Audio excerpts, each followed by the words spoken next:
Hola, ¿cómo les va? Bienvenidos a DTV, el periodismo en el Congreso. ¿Cómo andan? Hay mucha información para compartir con todos ustedes. Por eso ya mismo les doy la bienvenida a mis dos hermosas compañeras. Hola, Vero, ¿cómo andás? ¿Qué tal, Meli? ¿Cómo te va? ¿Cómo les va a todos? Sí, muchísima información. Tironeos, negociaciones por lo que va a ser la renovación del protocolo de trabajo para el contexto de sesiones extraordinarias, las reuniones o no con Ginés González García. Bueno, de todo esto y las claves de por qué o cuáles son las trabas para avanzar en lo que va a ser esta sesión extraordinaria, te la vamos a estar contando en minutos nada más. Me encantó, mucha información. Y aparte nosotras, chicas, ayer tuvimos un programa impresionante que dio que hablar. Shedelin, después de hablar con nosotros, fue convocado por todos los medios explicando sobre esta reunión con Ginés González García, de la que todavía se están conociendo algunos detalles. ¿Cómo andás, Has? Bien, muy bien. Sí, también vamos a estar repasando a ver qué temas entran y cuáles no en esta primera sesión de extraordinarias y la fecha, 20, 22, 27. Bueno, vamos a seguir conversando de qué se tratan los temas y cuáles pueden entrar en esa sesión. Bueno, y hoy es un día muy importante porque se va a promulgar la ley de la interrupción voluntaria del embarazo y a partir de... ¿Cuántos días tienen que pasar para que se pueda empezar a implementar?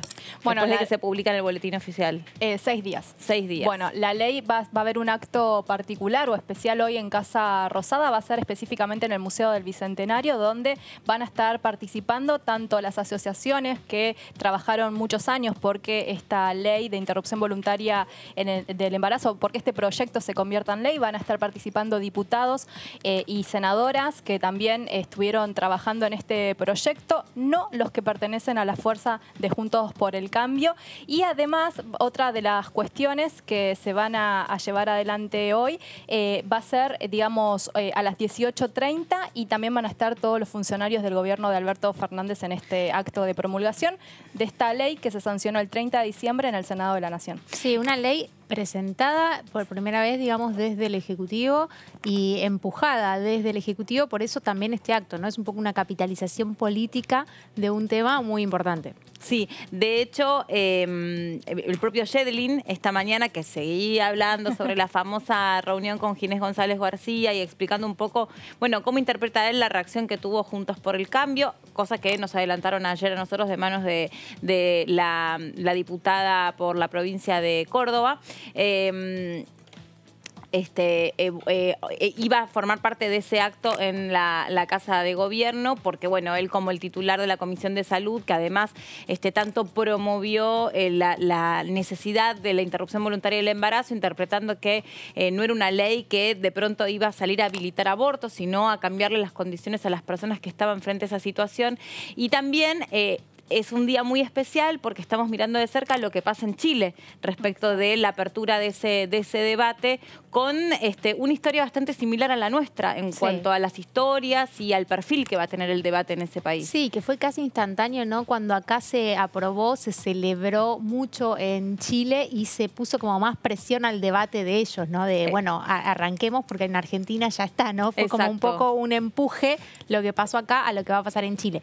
Y el acto de hoy también me parece que va a ser muy importante para todo el arco político y sobre todo para el presidente, que es como el terminar, o ya terminó el año, pero arrancar el año con hasta ahora el punto político importante. Sí. Fue la frutilla del postre, digamos, para terminar el año dentro de lo que fue el primer año de gobierno de Alberto Fernández y además un acto también que va donde el gobierno quiere demostrar confianza con la sociedad. ¿Y confianza por qué? Porque fue una promesa de campaña que Alberto Fernández terminó cumpliendo y no solo se va a promulgar en el día de hoy la ley IBE, sino que también el plan de los 1000 días, que fue el otro proyecto que acompañó esta iniciativa y que está basado o establece beneficios o incentivos económicos para aquellas personas que estén en condiciones vulnerables, digamos, en lo que respecta a la materia económica, que quieran gestar o que quieran continuar con sus embarazos. Es una ayuda que se da desde que nace el bebé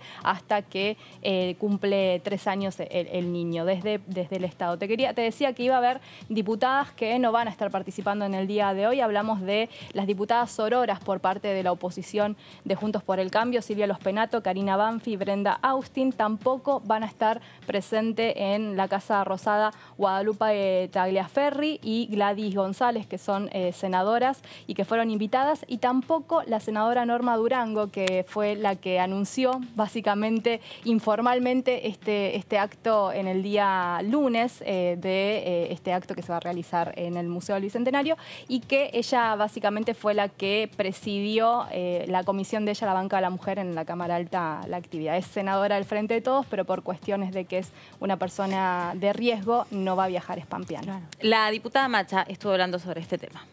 Después de la promulgación viene el momento de la reglamentación, que eso estará seguramente a cargo del Ministerio de Salud de la Nación.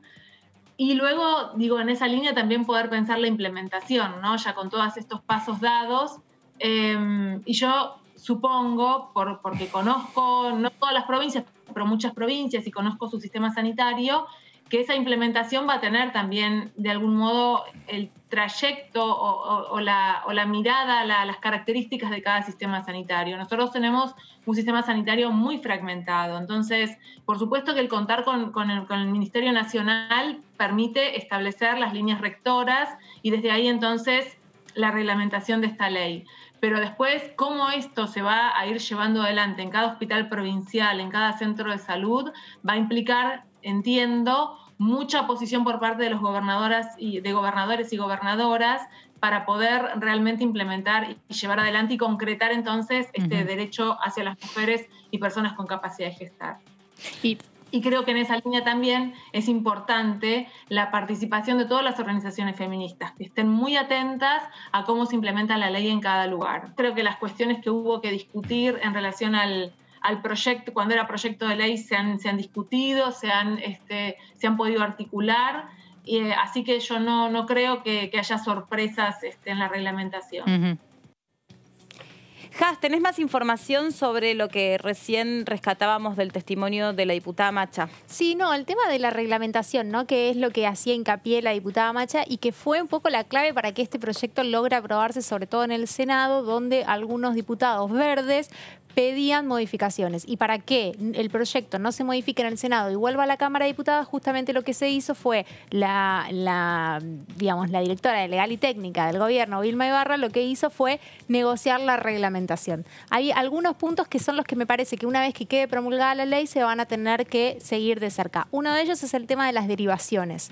Respecto a este tema de la conciencia que está habilitado dentro del proyecto, pero claro, también hay un plazo de 10 días para que se haga, una vez que uno pide el aborto, que se efectivice. Entonces, bueno, ¿cómo van a ser las derivaciones para que se cumpla ese plazo y se cumpla con este derecho adquirido? Entonces, me parece que el punto ese de las derivaciones va a ser un punto interesante a seguir en la reglamentación de cómo se va a llevar a cabo. Hoy le preguntaban a Yedlin temprano si cree que por lo pronto en su provincia pueda llegar a haber muchos objetores de conciencia y qué puede llegar a suceder sobre el tipo de, no sé, vericuetos legales para que entonces se vaya en contra de los derechos adquiridos de las mujeres que quieren abortar. Y decía así, no dudo que vaya a haber objetores de conciencia en demasía en mi provincia. Es una de las problemáticas que sabemos las mujeres van a tener que enfrentar, pero ahora existe una ley y aquel profesional que incumpla con sus obligaciones, va a ser sancionado por eso.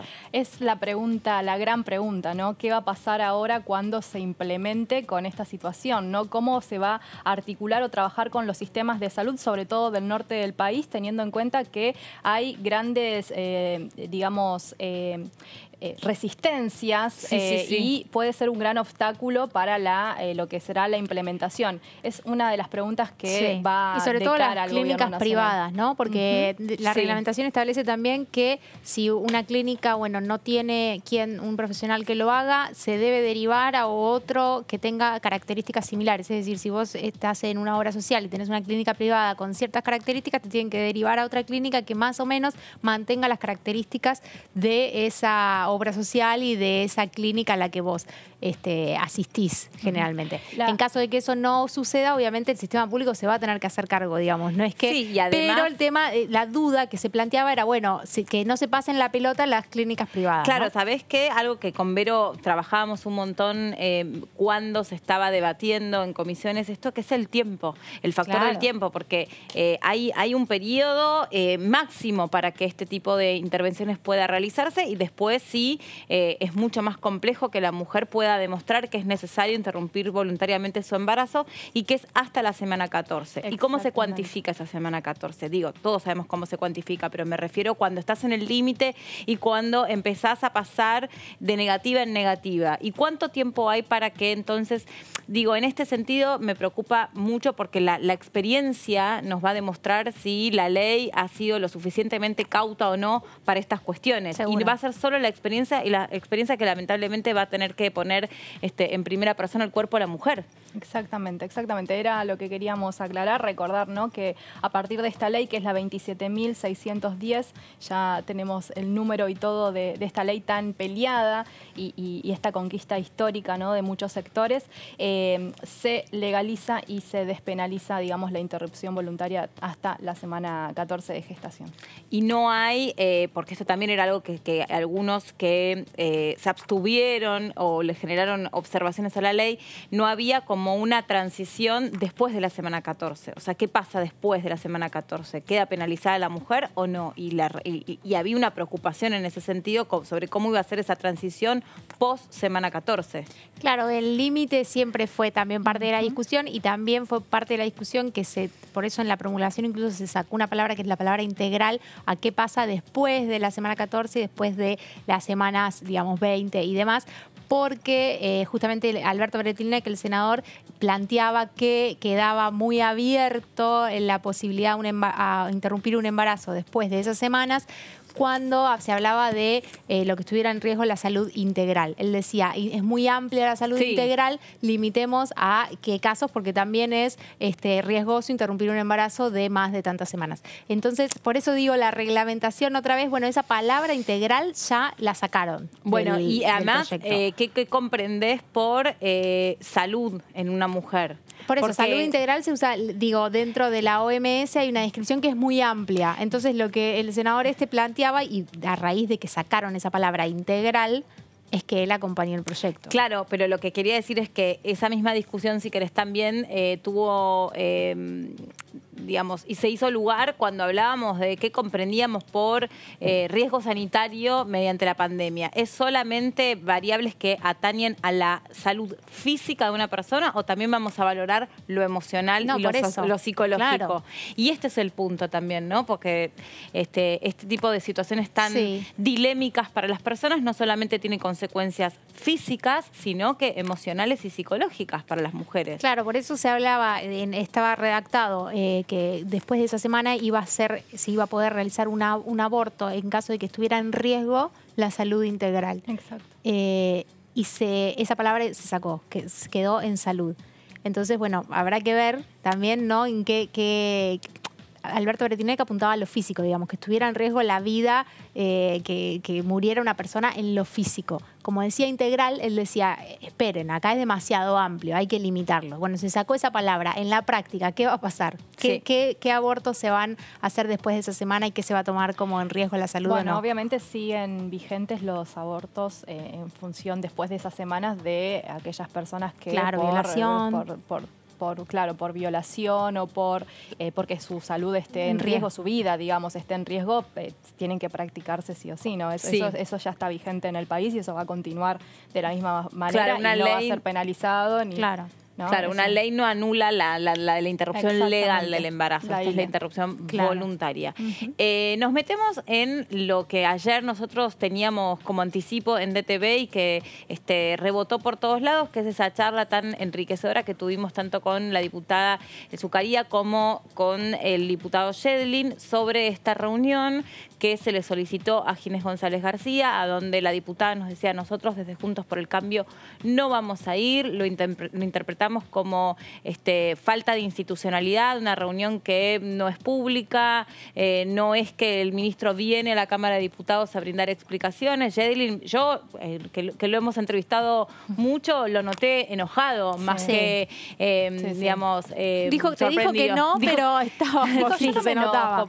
Pero sí, ¿no? Estaba medio enojado porque, bueno, dijo, a ver, fue algo que fuimos a pedir porque era un requerimiento también de Juntos por el Cambio. Ahora como si te dejan plantado en el altar, ¿viste? ¿Qué es esto? Y la verdad que bueno, que también está, digamos, es de múltiple interpretación. O sea, ¿dónde quiere llegar Juntos por el Cambio? Que al mismo tiempo está manifestando que efectivamente tiene muchas dudas respecto a cómo se está gestionando la pandemia, ¿no? Sí, una reunión que, como bien decíamos o comentábamos también desde que empezó la semana, era un hecho y que, como nos habían contado, era una reunión que se iba a llevar a cabo incluso esta semana, pero porque dos diputados que iban a participar, representantes del interbloque Juntos por el Cambio, no pudieron conseguir pasajes para la capital federal, se había pateado para la semana que viene, que es donde se especula que puede llegar a haber una sesión extraordinaria.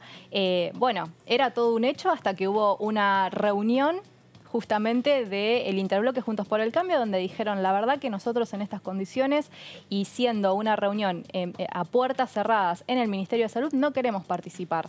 Hay que decir que Juntos por el Cambio ha presentado una veintena de proyectos de solicitud de informes, de pedidos de informe, y de hecho hoy por la mañana volvieron a presentar, pero desde el lado de los senadores, otro pedido de informes que creo que va a ser otra de las cuestiones que se va a colar en este encuentro con el resto de los diputados que va a participar y que tiene que ver con cómo va a ser la presencialidad de las clases en el resto de las provincias. Otra de las medidas del Gobierno Nacional, donde también se dejó, digamos, la situación a libre criterio de cada gobernador provincial qué va a hacer, digamos, en este tema. Y a donde va a tener mucho peso la vacuna y el grado de consenso que pueda haber entre los docentes y los distintos gremios que hay en cada una de las jurisdicciones. En Ciudad de Buenos Aires hay muchísimos gremios docentes que ya dijeron para nosotros no queremos volver a las aulas. Hoy el expresidente Mauricio Macri que dijo vuelvan a las aulas. Hay que ver en ese sentido, bueno, cómo empieza a regularse toda esta cuestión a donde la vacuna vuelve a estar en el eje de la tormenta, porque para el gobierno dijo, nosotros no atamos el regreso de clases a la vacunación de los docentes. Los docentes dijo, ¿qué no? Sí, vacúnennos porque si no, no volvemos. ¿Qué nos están mandando a la guerra? Claro, exactamente. Sí, por eso me parece que este tema va a ser parte del debate que tengan o la charla que tengan con Ginés. Y también me parece que la cuestión política que incluso modificó esta reunión hizo que también va a formar parte, digo, las posturas políticas en torno al tema de educación, al torno a vacunas, que ayer es lo que planteaba un poco Yedlin, ¿no? Cuando dijo, cuando fuimos a la cuarentena estaban en contra, cuando abrimos estuvieron en contra.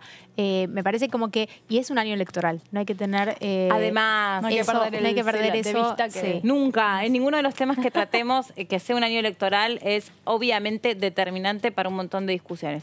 Bueno, vamos a retomar los momentos más sobresalientes del programa de ayer, sobresalientes en términos periodísticos, porque la verdad que hubo mucho contenido, mucha información que les aseguro va a dar que hablar, porque todo lo que sucede aquí en el Congreso se replica en otras áreas del Estado. Ayer hablábamos con la diputada Zucaría sobre otras cosas, esta reunión con Ginés González García, y ella explicaba por qué, lo explicó 2 veces porque se lo preguntábamos para obtener mayor precisión, por qué Juntos por el Cambio dijo que no va a ir a esa reunión en esas condiciones. La mesa del interbloque sus autoridades definieron que los diputados que iban a participar en nombre del interbloque Juntos por el Cambio, la reunión con el ministro Ginés, no vamos a participar. Necesitamos las respuestas certeras, pero las necesitamos todo y tiene que ser de público conocimiento, no meramente una reunión bilateral, sino abierta, con información clara y precisa. La población, tenemos que asumir, está muy asustada, hay mucho temor, no es salir o no salir. Son miles de fuentes de trabajo que están en riesgo, la ATP que se terminó, la ayuda económica en las provincias no llega a las pymes, no está llegando, bueno, el turismo en una provincia como Córdoba, que vive más te diría, aproximadamente 500.000 familias de forma directa e indirecta no están trabajando absolutamente nada relacionado al turismo.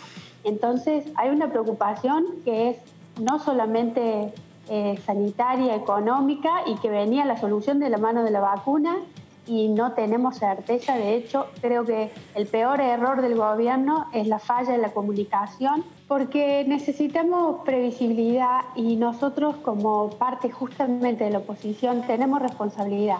Y hemos pedido tantas respuestas a ANMAT como al Ministerio y a la Secretaría de Salud, que no han llegado, y también hemos pedido que la reunión sea con toda la Comisión de Salud de la Cámara de Diputados de la Nación. Lo mismo han hecho los senadores nacionales, y me parece que esa es la vía institucional por la cual el ministro y el ministerio deben dar las respuestas que estamos pidiendo desde hace meses, con notas, con pedidos de informe, con pedidos de información basados en la ley de transparencia pública, y no hemos obtenido absolutamente ninguna respuesta.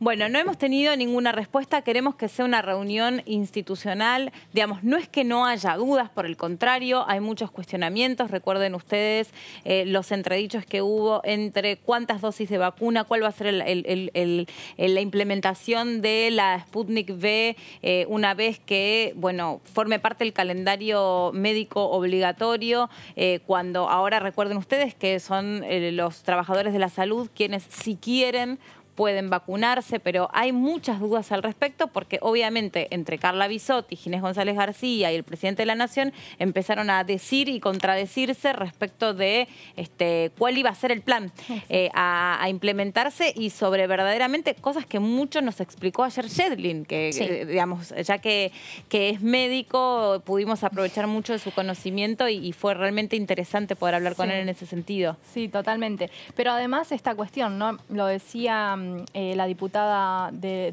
por la provincia de Córdoba, decía, esto nos están dando una salida política a un reclamo institucional que estamos haciendo lo hicieron durante todo el 2020 en el Congreso de la Nación. Y esa fue la principal resistencia de este interbloque opositor.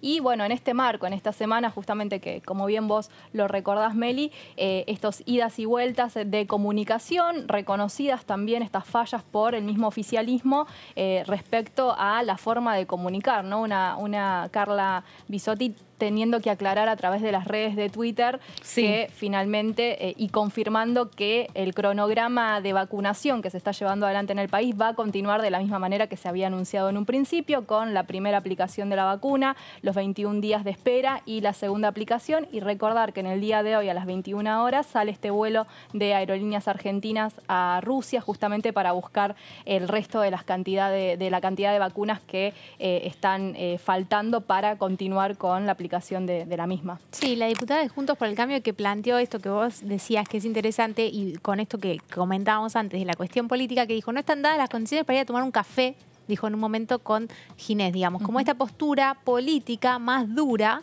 de pedirle al ministro que venga a dar explicaciones a la Cámara, no ir a su despacho a tener una conversación coloquial, ¿no? Y me parece que eso es como que también resume un poco esto que veníamos comentando de cuáles son las posturas políticas, y que también tiene que ver con por qué no van las diputadas y las senadoras de Juntos por el Cambio hoy a la promulgación del tema del aborto, ¿no? Es esta tensión que existe.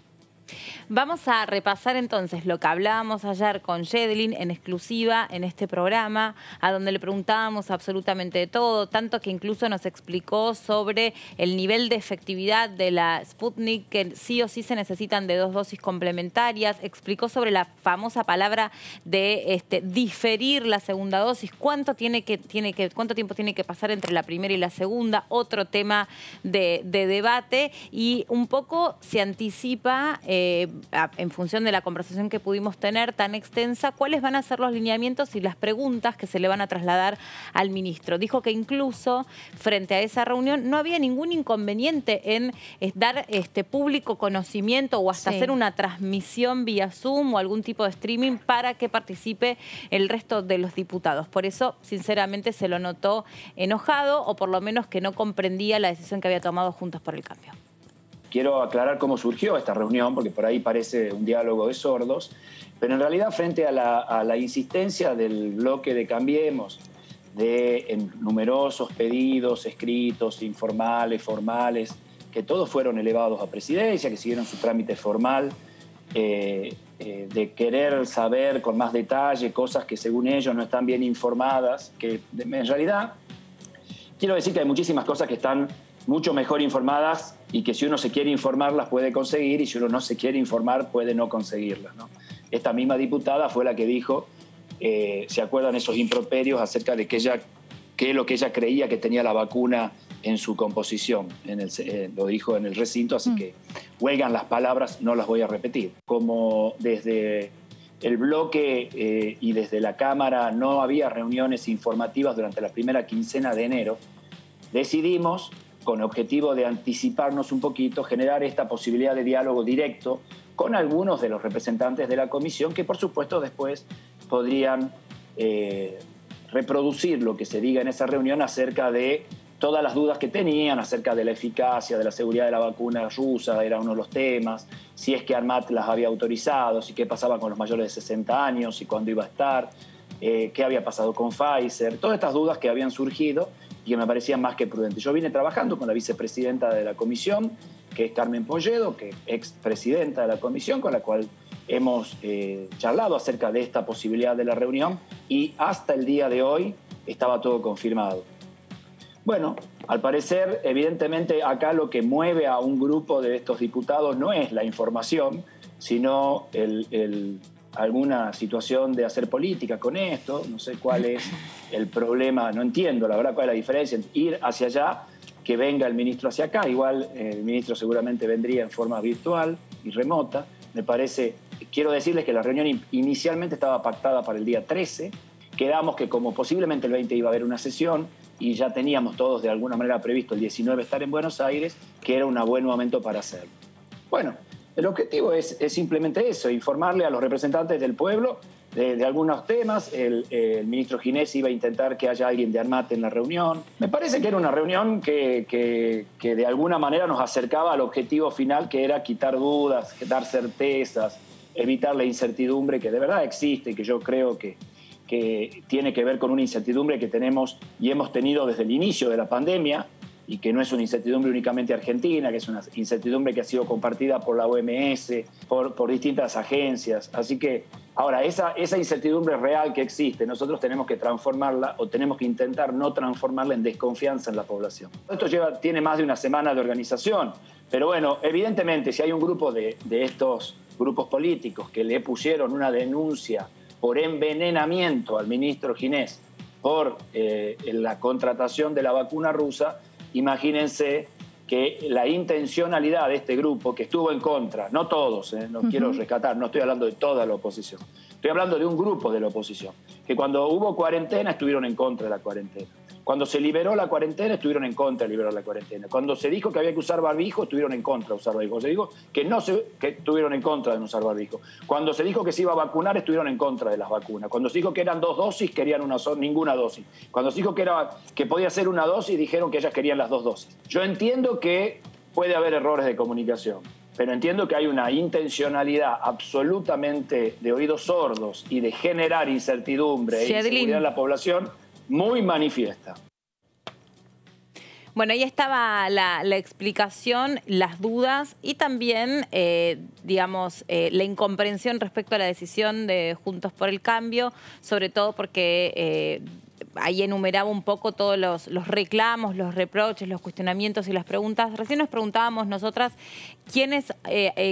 ¿qué representantes de la oposición habrán sido los que le habrán hecho esta denuncia por envenenamiento a Ginés González García? Yo lo único que recuerdo es que había venido acá una diputada de la oposición que en este momento lamentablemente no me acuerdo exactamente quién, por eso no quiero ser imprecisa, que dijo que sí tenían intención de avanzar en un juicio político por mal desempeño en sus funciones. Eso es lo que nos había anticipado, pero yo creo que esto no se formalizó. No, y además el juicio político es una comisión que está presidida por el oficialismo y, digamos, es más simbólico la idea de presentar el juicio político que un trámite que pueda llegar a avanzar, ¿no? Pero sí es un gesto duro, digamos. Claro, bueno, suele hacerse estos pedidos de juicio político a los Karina funcionarios. Banfi había sido la que estuvo acá, ahí me acordé, con nosotros y había dicho que estaban muy preocupados por el desempeño que había tenido el ministro de Salud en esta cuestión. Algún día te voy a explicar bien cómo es el trámite del juicio político, porque es muy fácil hacer los pedidos o anunciar que se va a hacer un juicio político, hay presentaciones, pero todo eso tiene que caminar por una comisión justamente, y ya hemos hablado con su titular, o al menos la titular en el año 2020, y son procedimientos muy, muy largos para poder llegar a una destitución de un funcionario a partir de un juicio político. Primero, para que empiece o se inicie básicamente la investigación. Primero para eso y luego para que llegue a las dos cámaras y termine, digamos, siendo aprobada una destitución. Es algo muy difícil y hace mucho que no ocurre. Y de hecho, bueno, con Casal, con el Procurador General de la Nación, el Procurador Interino, se quiso avanzar. Hay varios pedidos de juicio político presentados para Casal también. Hay alrededor de 12 denuncias justamente que fueron a esta comisión y esto no avanzó y era un pedido del oficialismo en una comisión que, como dice Haas, está presidida por el oficialismo. Bueno, vos tenés un informe preparado para hoy, y vamos con la misma temática, ¿no? Con la temática judicial. Pero lo volvemos a traer y volvemos a repetir este informe y a repasar este proyecto de ley que tiene que ver con lo que se conoce mediáticamente como la reforma judicial, tan polémica ha sido durante el 2020 la intención del Gobierno Nacional de avanzar en esta ley o en este proyecto, porque todavía es un proyecto que quedó aquí en la Cámara de Diputados, que lo que establece básicamente es descentralizar el poder que tienen los tribunales federales de Comodoro Pi, y básicamente esto ha generado, bueno, muchas tensiones con la oposición. Lo vamos a marcar en varias cuestiones. El primer marco principal, Meli Haas, me parece que es estas tensiones que estamos notando en lo que va a ser el pedido de renovación, ¿no? O básicamente el acuerdo que se tiene que llegar para poder renovar el protocolo de trabajo mixto de cara a las sesiones extraordinarias que estaban planteadas en principio para el 20 de enero. Ahora no sabemos si esto va a demorar un poco más y puede ser la última semana de enero. Y lo traemos porque justamente uno de los pedidos del bloque opositor mayoritario, hablamos de Juntos por el Cambio, que dentro de este borrador que anticipó Haas en el día de ayer, que estaba circulando, es uno de los interbloques que todavía no firmó por esta renovación de trabajo del protocolo de trabajo sanitario remoto para poder llevar adelante esta sesión. Lo que están pidiendo desde el interbloque que lidera Mario Negri es que se incluya un temario básicamente sobre cuáles van a ser los temas que se van a tratar en estas sesiones extraordinarias y que se dejen de lado las cuestiones y los proyectos judiciales como la modificación de cómo se va a elegir al Procurador General de la Nación. Esa es una iniciativa también del kirchnerismo y que avanzó en el Senado de la Nación, y esta de la reforma judicial. Pero además hay otros interbloques que no han, o otros espacios de la oposición que todavía no han firmado este protocolo, como por ejemplo el Frente de Izquierda y también el Frente o el Espacio de Consenso Federal que lidera Alejandro Topo Rodríguez y que nos conocemos como los labañistas porque responden al referente nacional Roberto Labaña. Estas cuestiones, más allá de que tampoco están a favor de este proyecto de ley de reforma judicial, que vamos a estar repasando en minutos nada más cuáles son los puntos, lo que están también pidiendo es que se incluya en este temario que Alberto Fernández, el presidente de la Nación, presente un decreto donde incluya la prórroga de lo que son los biocombustibles. Ustedes saben que es un proyecto al cual se comprometió en la última sesión que se iba a tratar en periodo de sesiones extraordinarias, importa para muchas provincias, pero que básicamente Alberto Fernández, el presidente de la Nación, no lo incluyó en el temario de las sesiones extraordinarias, por eso no se puede tratar en este periodo, porque en este periodo justamente se tratan los proyectos que propone el presidente. Sí, el tema biocombustibles es un tema que nosotros lo estuvimos conversando en el último tiempo y que sobre todo el Topo Rodríguez está muy interesado, pero claro, falta una definición del Ejecutivo. Si el Ejecutivo no lo incluye en el temario, no hay forma. Bueno, son algunos de los temas, digamos, que suscitan más debate político, a donde obviamente nosotros entendemos que para Juntos por el Cambio es una condición conocer el temario que va a incluir la próxima sesión extraordinaria, porque ellos no quieren avanzar con este tema en esta situación. Todos los referentes con los que nosotros hemos venido hablando, Vero, dicen que reconocen que la justicia debiera tener una revisión en cuanto a su funcionamiento, pero que no es esta. No se está ni la manera, ni el momento, ni el contenido de la reforma. Exactamente. Y antes de pasar y repasar los proyectos de lo que dice, digamos, el proyecto de reforma judicial, yo estuve haciendo como un panorama de cuántos votos necesitaría, quiénes estarían a favor o en contra. Y básicamente el oficialismo requiere de los interbloques, justamente hablábamos del interbloque federal, con los labañistas, con los justicialistas, los socialistas, que ellos en un principio dijeron, nosotros consideramos que esto es inoportuno en este contexto de emergencia social, sanitaria y económica, no se puede tratar y hoy me lo volvieron a ratificar. Seguimos más o menos en la misma situación. Y a medida que van pasando los meses y en un año electoral, más tenso se pone y más difícil se les hace poder avanzar en un consenso justamente con estos espacios. También el tema del consenso, no hay un acuerdo político fuerte. Y es una reforma que dicen que quieren que, al menos estos sectores de la oposición dicen queremos que sea duradera, no que sea una reforma que cada tantos años o cambio de gobierno. Si sacarla con los votos justos tenés el riesgo de que cambie el gobierno y se vuelve nuevamente para atrás. Exactamente. Y otro de los puntos que también estaban planteando, pero esto sobre todo Juntos por el Cambio, es lo presupuestario, cuánto cuesta esta ampliación que se quiere hacer de lo que son la justicia con competencia federal y además que en un momento Marcela Lozardo, la titular del Ministerio de Justicia, dio un presupuesto de cuánto iba a costar, hablaba de 1.939 millones de pesos, pero para Juntos por el Cambio dice, en este punto dice, y todavía hay jueces o hay cargos vacantes y concursos que todavía no se han resuelto, ¿por qué no vamos llenando con lo que ya está en vez de hacer, digamos, toda esta ampliación o traer toda esta superestructura que cuesta una gran cantidad de dinero en un contexto muy difícil para el país?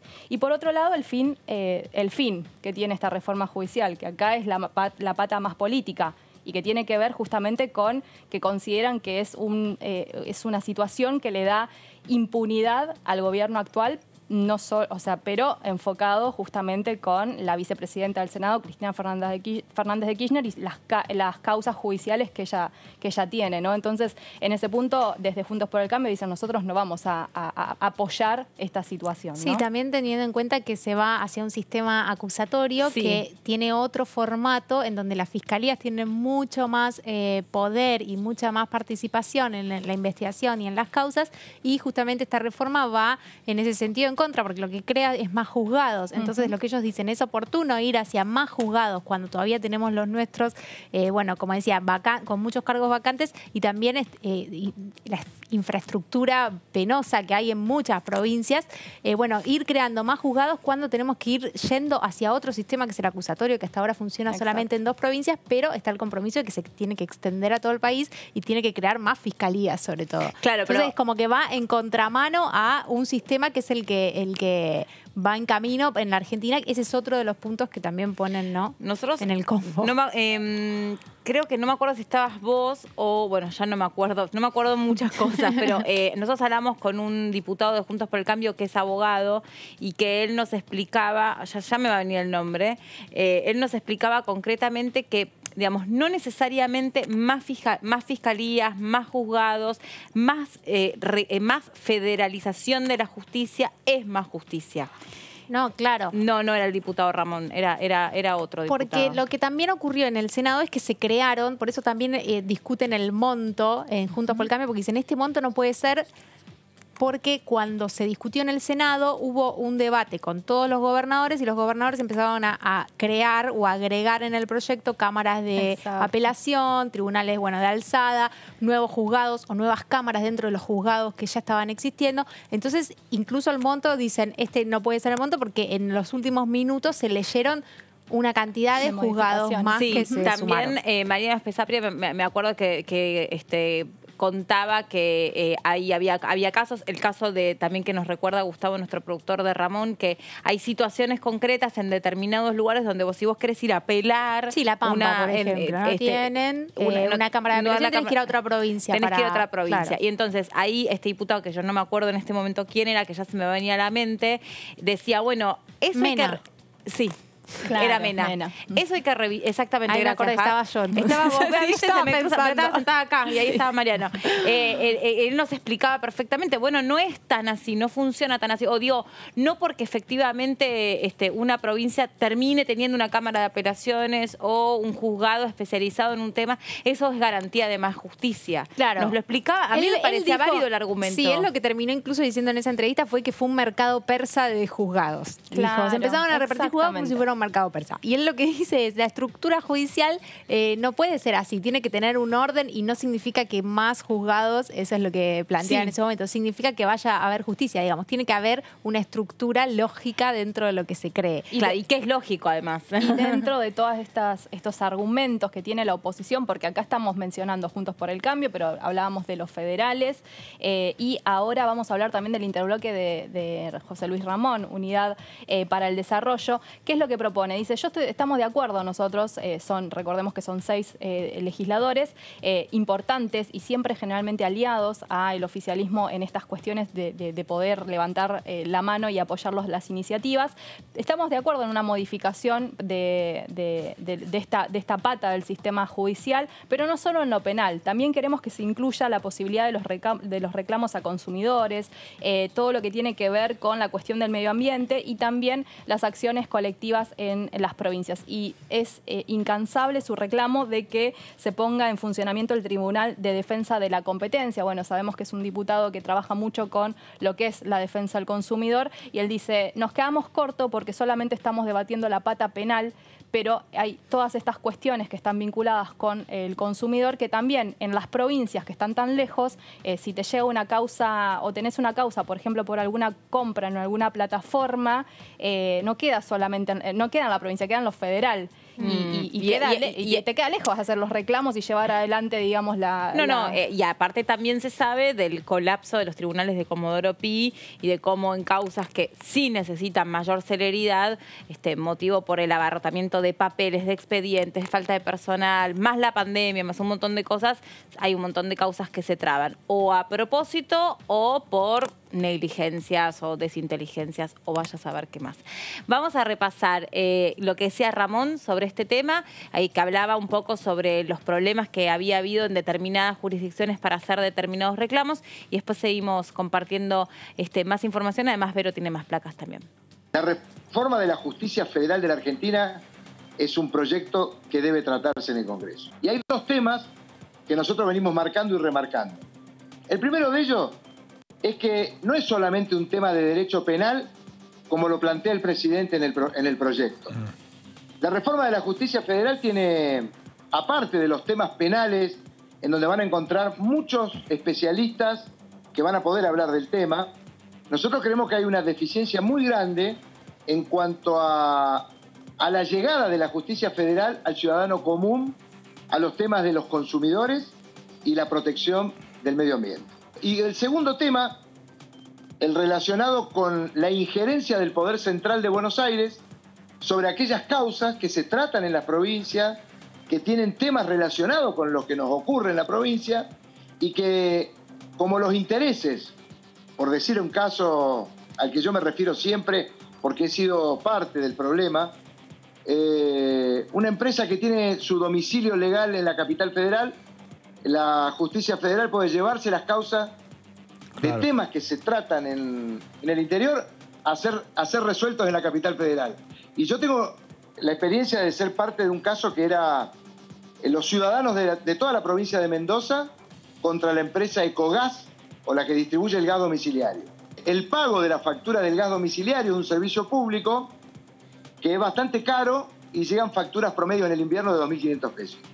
Pero en la provincia de Mendoza, por el frío que hace, por el largo del invierno, por las condiciones climáticas, una factura de gas del invierno tiene un promedio de entre 8.500 y 10.000 pesos.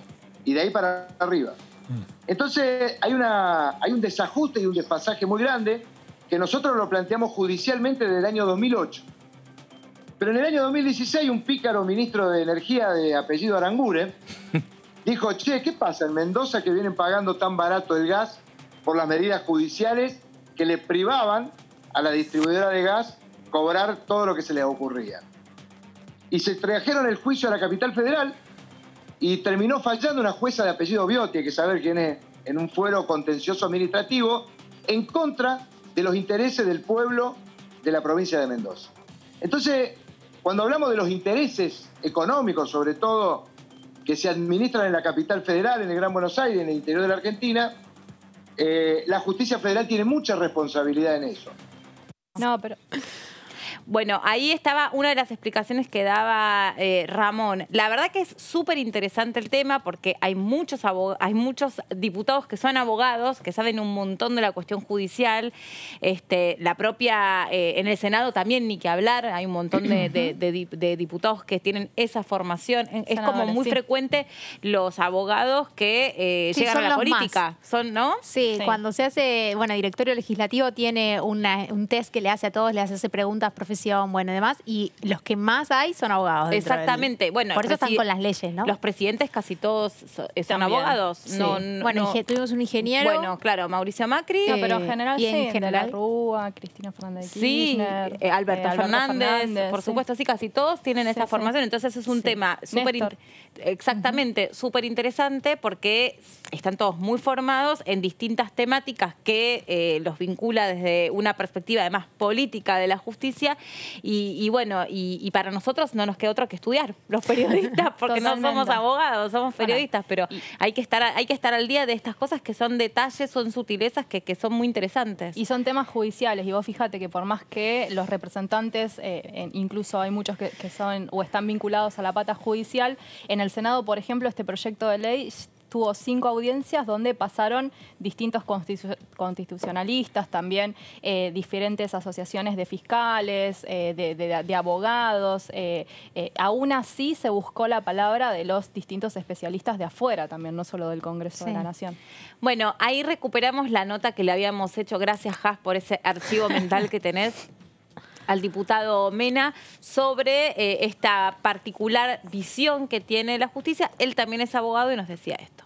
Yo creo que ese proyecto mal llamado reforma judicial en realidad es una contrarreforma, porque reforma el sistema, o mejor dicho, apunta a la organicidad de la justicia federal penal, que justamente ya fue reformada. La gran reforma es el Código Acusatorio, un código que se aprobó y que entra en vigencia gradualmente, por ahora rige en lo que es Salta, Jujuy, en el ámbito federal, en donde el peso de la acción pasa a estar en manos de los fiscales, del Ministerio Público. Es decir, es un paradigma totalmente distinto.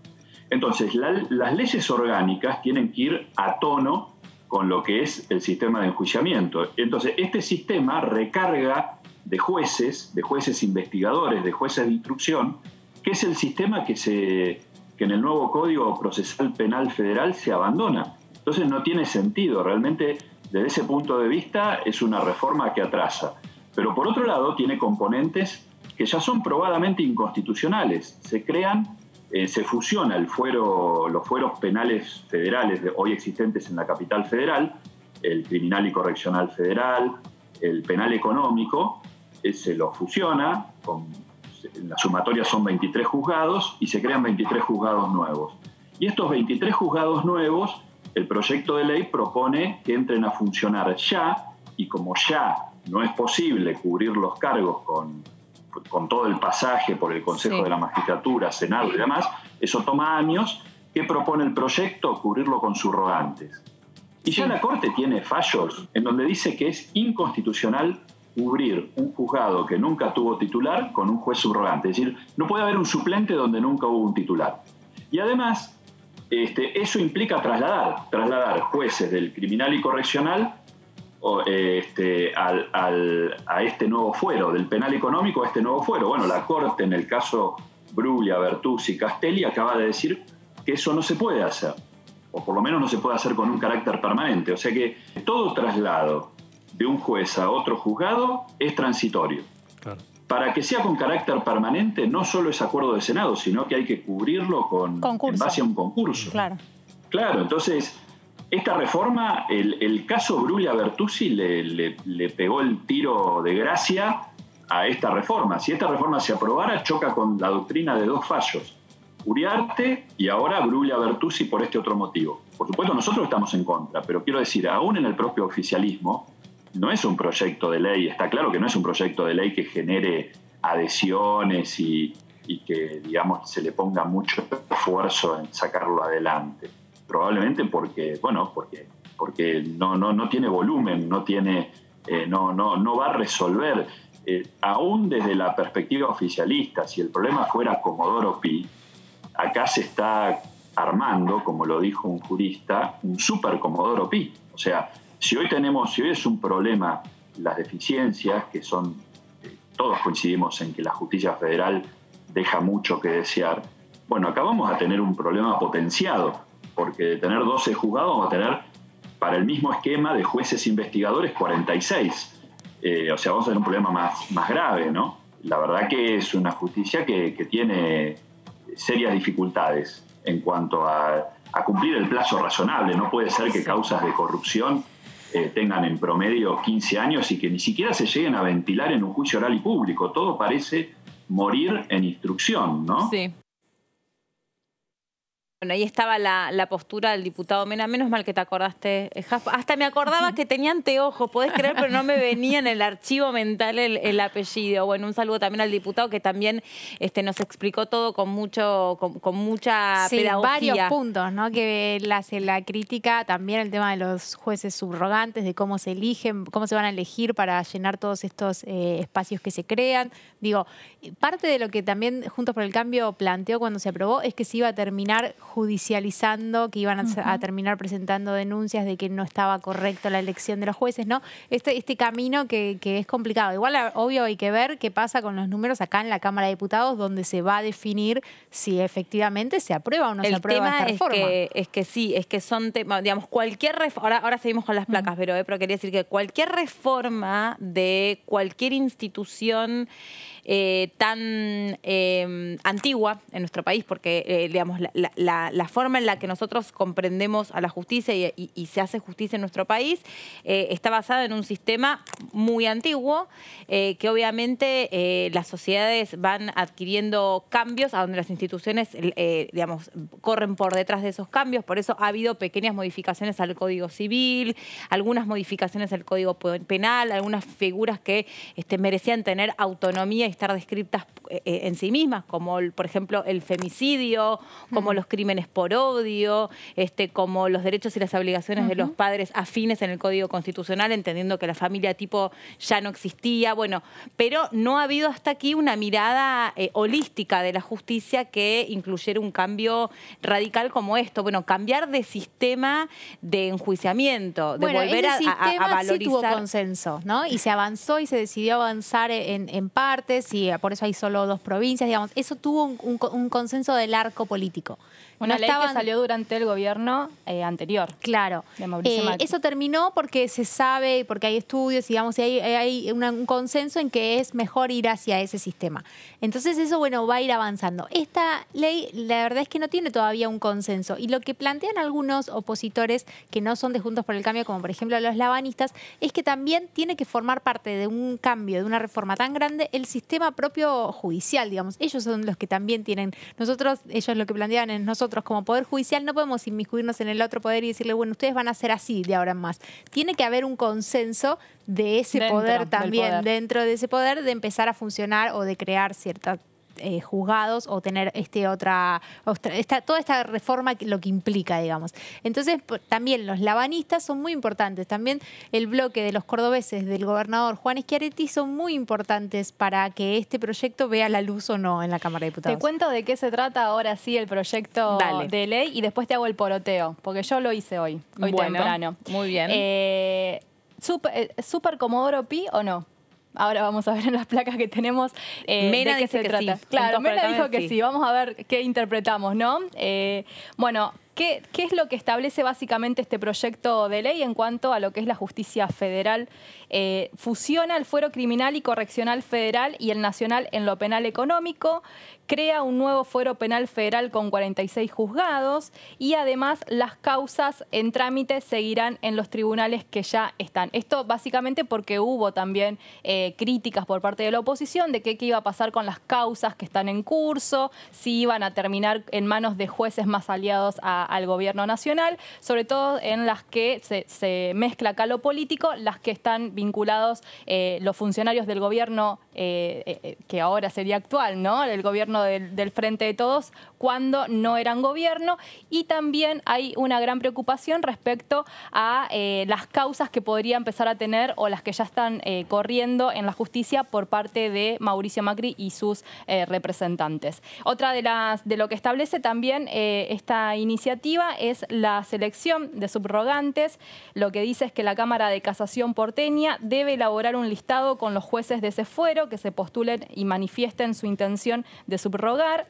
El Consejo de la Magistratura va a ser el organismo que elegirá de la lista con mayoría de 2/3 y también luego deberán contar con acuerdo del Senado de la Nación. En cuanto a los juzgados que se crean en el interior del país, la iniciativa lo que establece es que van a ser 55 juzgados federales de primera instancia, 18 juzgados federales penales de garantías, 9 cámaras federales nuevas, se suman 2 salas nuevas a la Cámara Federal de Rosario, Mar del Plata y General Roca, Río Negro. Esto es un poco lo que estábamos comentando, que se terminó de resolver cuando se trató y tuvo su sanción en agosto en la Cámara de Senadores, y 2 nuevos tribunales orales federales en Chaco y Corrientes. También cómo va a ser la transferencia a lo que es Cava, la capital federal. La transferencia total para investigar delitos comunes en territorio porteño, y los magistrados y empleados judiciales deben dar expreso consentimiento a ser transferidos a la justicia porteña. El proyecto es muy largo, Meli, por eso tenemos tantas placas, porque también además define en la letra chica cómo van a ser los sorteos, y en ese sentido lo que dice es que se realizarán manualmente y deberán ser grabados. Se podrá requerir el apoyo de organismos externos para garantizar la transparencia, y en cuanto a los concursos, que también está establecido en esta iniciativa, se van a extender de 10 a 30 días del plazo para llamar a concurso de nuevos cargos. Bueno, esto es un poco el resumen que dice este proyecto de ley, que se sancionó en agosto en la Cámara de Senadores con 40 votos positivos, 26 en contra. Recordemos que en el Senado el Frente de Todos tiene mayoría propia y que giró a la Cámara de Diputados, pero por no tener los números, estos consensos y estas críticas que venimos comentando, no pudo avanzar y está muy estancado, porque yo te dije que hice el poroteo. El Frente de Todos tiene alrededor de 117 diputados para tener, digamos, más o menos un número que podría ser unos 129, si es que este proyecto de ley logra tener dictamen en comisión. Va a necesitar de los interbloques, contando o sabiendo que Juntos por el Cambio no va a apoyar esta iniciativa, salvo que haya un consenso muy grande, modificaciones, y que esto tenga que volver al Senado, porque si se modifica tiene que volver a su Cámara de origen. Necesita al menos alrededor de 6 representantes de cada interbloque para poder avanzar en la iniciativa. Por ahora los labañistas no están a favor. Los Ramones, como solemos decirle, están a favor, pero con modificaciones. Los Ramones siempre acompañan, hasta aquí, por mi experiencia a lo largo de este año, acompañan casi todo. Sí, claro, son aliados importantes, pero no son del Frente de Todos, digamos. No, si pero un día se plantan o piden cambios, si no se los dan, no contás con su voto. Claro, como te comentaba, caso, los cambios que tienen que ver con lo del consumo, con la cuestión que va dañada a la defensa del consumidor. Esos son los cambios. Ellos dijeron, nosotros estamos a favor de que se modifique, pero con estas modificaciones. El Frente de Izquierda ya dijo definitivamente que no va a acompañar, son los 2 diputados de ese sector, así que los números están complicados. Como trabado. La izquierda quiere que los jueces se elijan con voto popular. Qué difícil. Ellos plantean una reforma. ¿Existe eso en alguna parte del mundo? No lo sé. ¿Existirá? Ellos quieren que los jueces se elijan con, digamos, que se elijan con voto, y así que esta reforma la ven como parte del sistema en el que están en contra, digamos. Y después está el monobloque de Alma Zapac, que es la diputada por el Movimiento Popular Neuquino, que ella básicamente está a favor también, pero ella presentó su proyecto propio. Así que hay un voto que también tiene que negociarse. Muchas negociaciones va a tener que hacer el gobierno nacional acá en la Cámara Baja. Por eso es un mercado persa. También porque ese es otro. mucha negociación. Exacto. ¿Viste? Todos te quieren vender su espejito. Bueno, hacemos una pausa en DTV cortita y en un ratito seguimos con más noticias porque las chicas prepararon un montón de temas para compartir con ustedes y hay mucha actividad parlamentaria. ¿Cuándo va a ser la próxima sesión? En un ratito te lo contamos.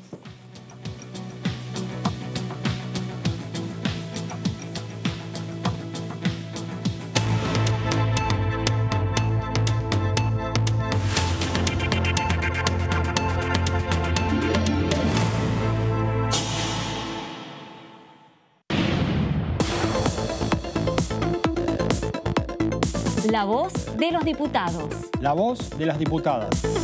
La voz de la oposición. La voz de los que quieren cambiar la realidad. La voz de los que quieren una Argentina mejor. Tu voz en el Congreso. DTV, el periodismo en el Congreso, de lunes a viernes. En estos meses aprendimos muchas palabras nuevas. ¿Qué es un caso sospechoso? Es la persona que tiene 2 o más de los siguientes síntomas: fiebre de 37 grados y medio, tos, dolor de garganta, dificultad respiratoria, dolor muscular, cefalea, diarrea y o vómitos. O si tenés solo pérdida brusca de gusto o olfato. También quien vive o trabaja en instituciones de internación prolongada. O es personal de tareas esenciales en esos establecimientos, comedores u otros espacios donde circula el virus. Para más información, llama al 120. Cuidarte es cuidarnos. Argentina Unida. Ministerio de Salud. Argentina Presidencia. Toda la actividad parlamentaria de la Cámara de Diputados. La voz de los diputados. La voz de las diputadas. La cobertura del tratamiento político de leyes. La voz del oficialismo. La voz de la oposición. La opinión de los protagonistas. La voz de los que quieren cambiar la realidad. La voz de los que quieren una Argentina mejor. El día a día de los diputados y diputadas de la Nación.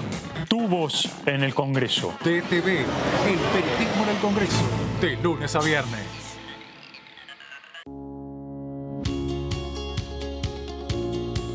La Cámara de Diputados tiene 257 miembros. Los diputados debaten y sancionan leyes que rigen en todo el territorio nacional.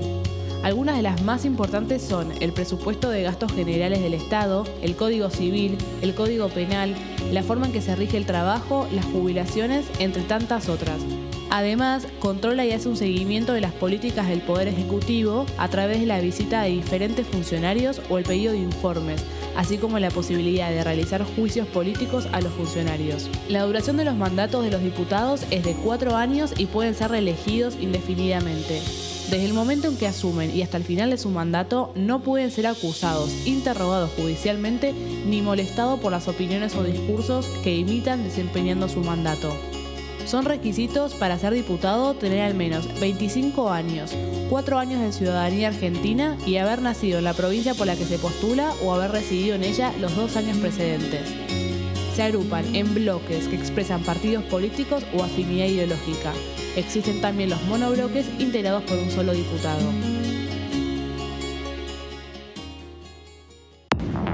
Esto es DTV, el periodismo en el Congreso, y que es trabajando en pleno enero. Con muchísima preocupación por el aumento de casos. Yo recién veía la publicidad que ustedes hacen del correcto uso del barbijo. Bueno, eso parece no entenderse aquí y sobre todo en los jóvenes.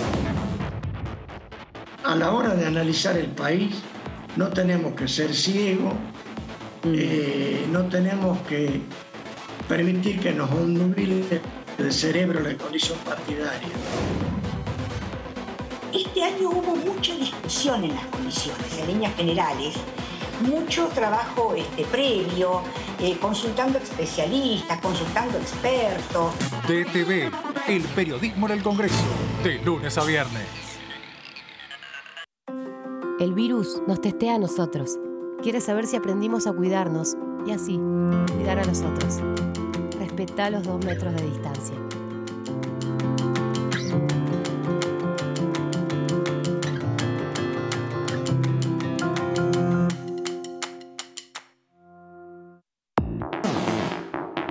Toda la actividad parlamentaria de la Cámara de Diputados. En la Cámara de Diputados de la Nación, la información es mucha. La cobertura del tratamiento político de leyes. En el recinto. En pasos perdidos. La opinión de los protagonistas. En comisiones. En los despachos. El día a día de los diputados y diputadas de la Nación. Y nosotros tenemos la mejor información. DTV, el periodismo en el Congreso, de lunes a viernes. Formas correctas de usar el barbijo casero. Lávate las manos antes de ponértelo. Ajustalo a las orejas. La nariz y el mentón van adentro. Usalo al salir de casa, en el trabajo, en los momentos de descanso. No lo toques. Lávalo al regresar. Volvé a lavarte las manos con agua y jabón. Usar barbijo casero es responsabilidad de todos.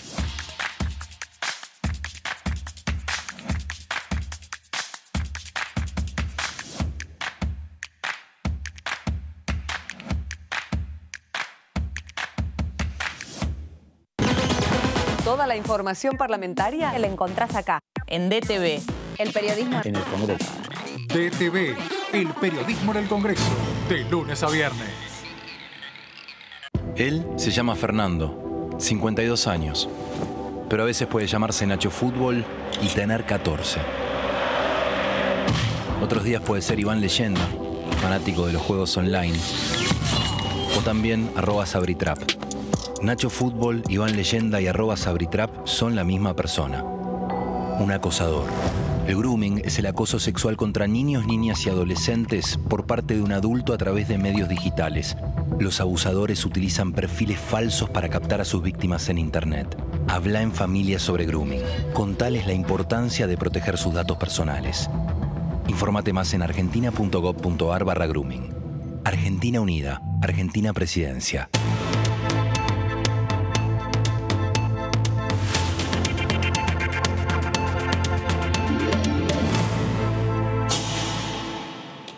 Mucho para seguir compartiendo con ustedes después del corte, mucha actividad parlamentaria. Hemos analizado algunos de los temas que empiezan a componer este particular mes de enero en el Congreso de la Nación. Está del otro lado el diputado Lisandro Bormioli por Frente de Todos Buenos Aires. ¿Cómo le va, diputado?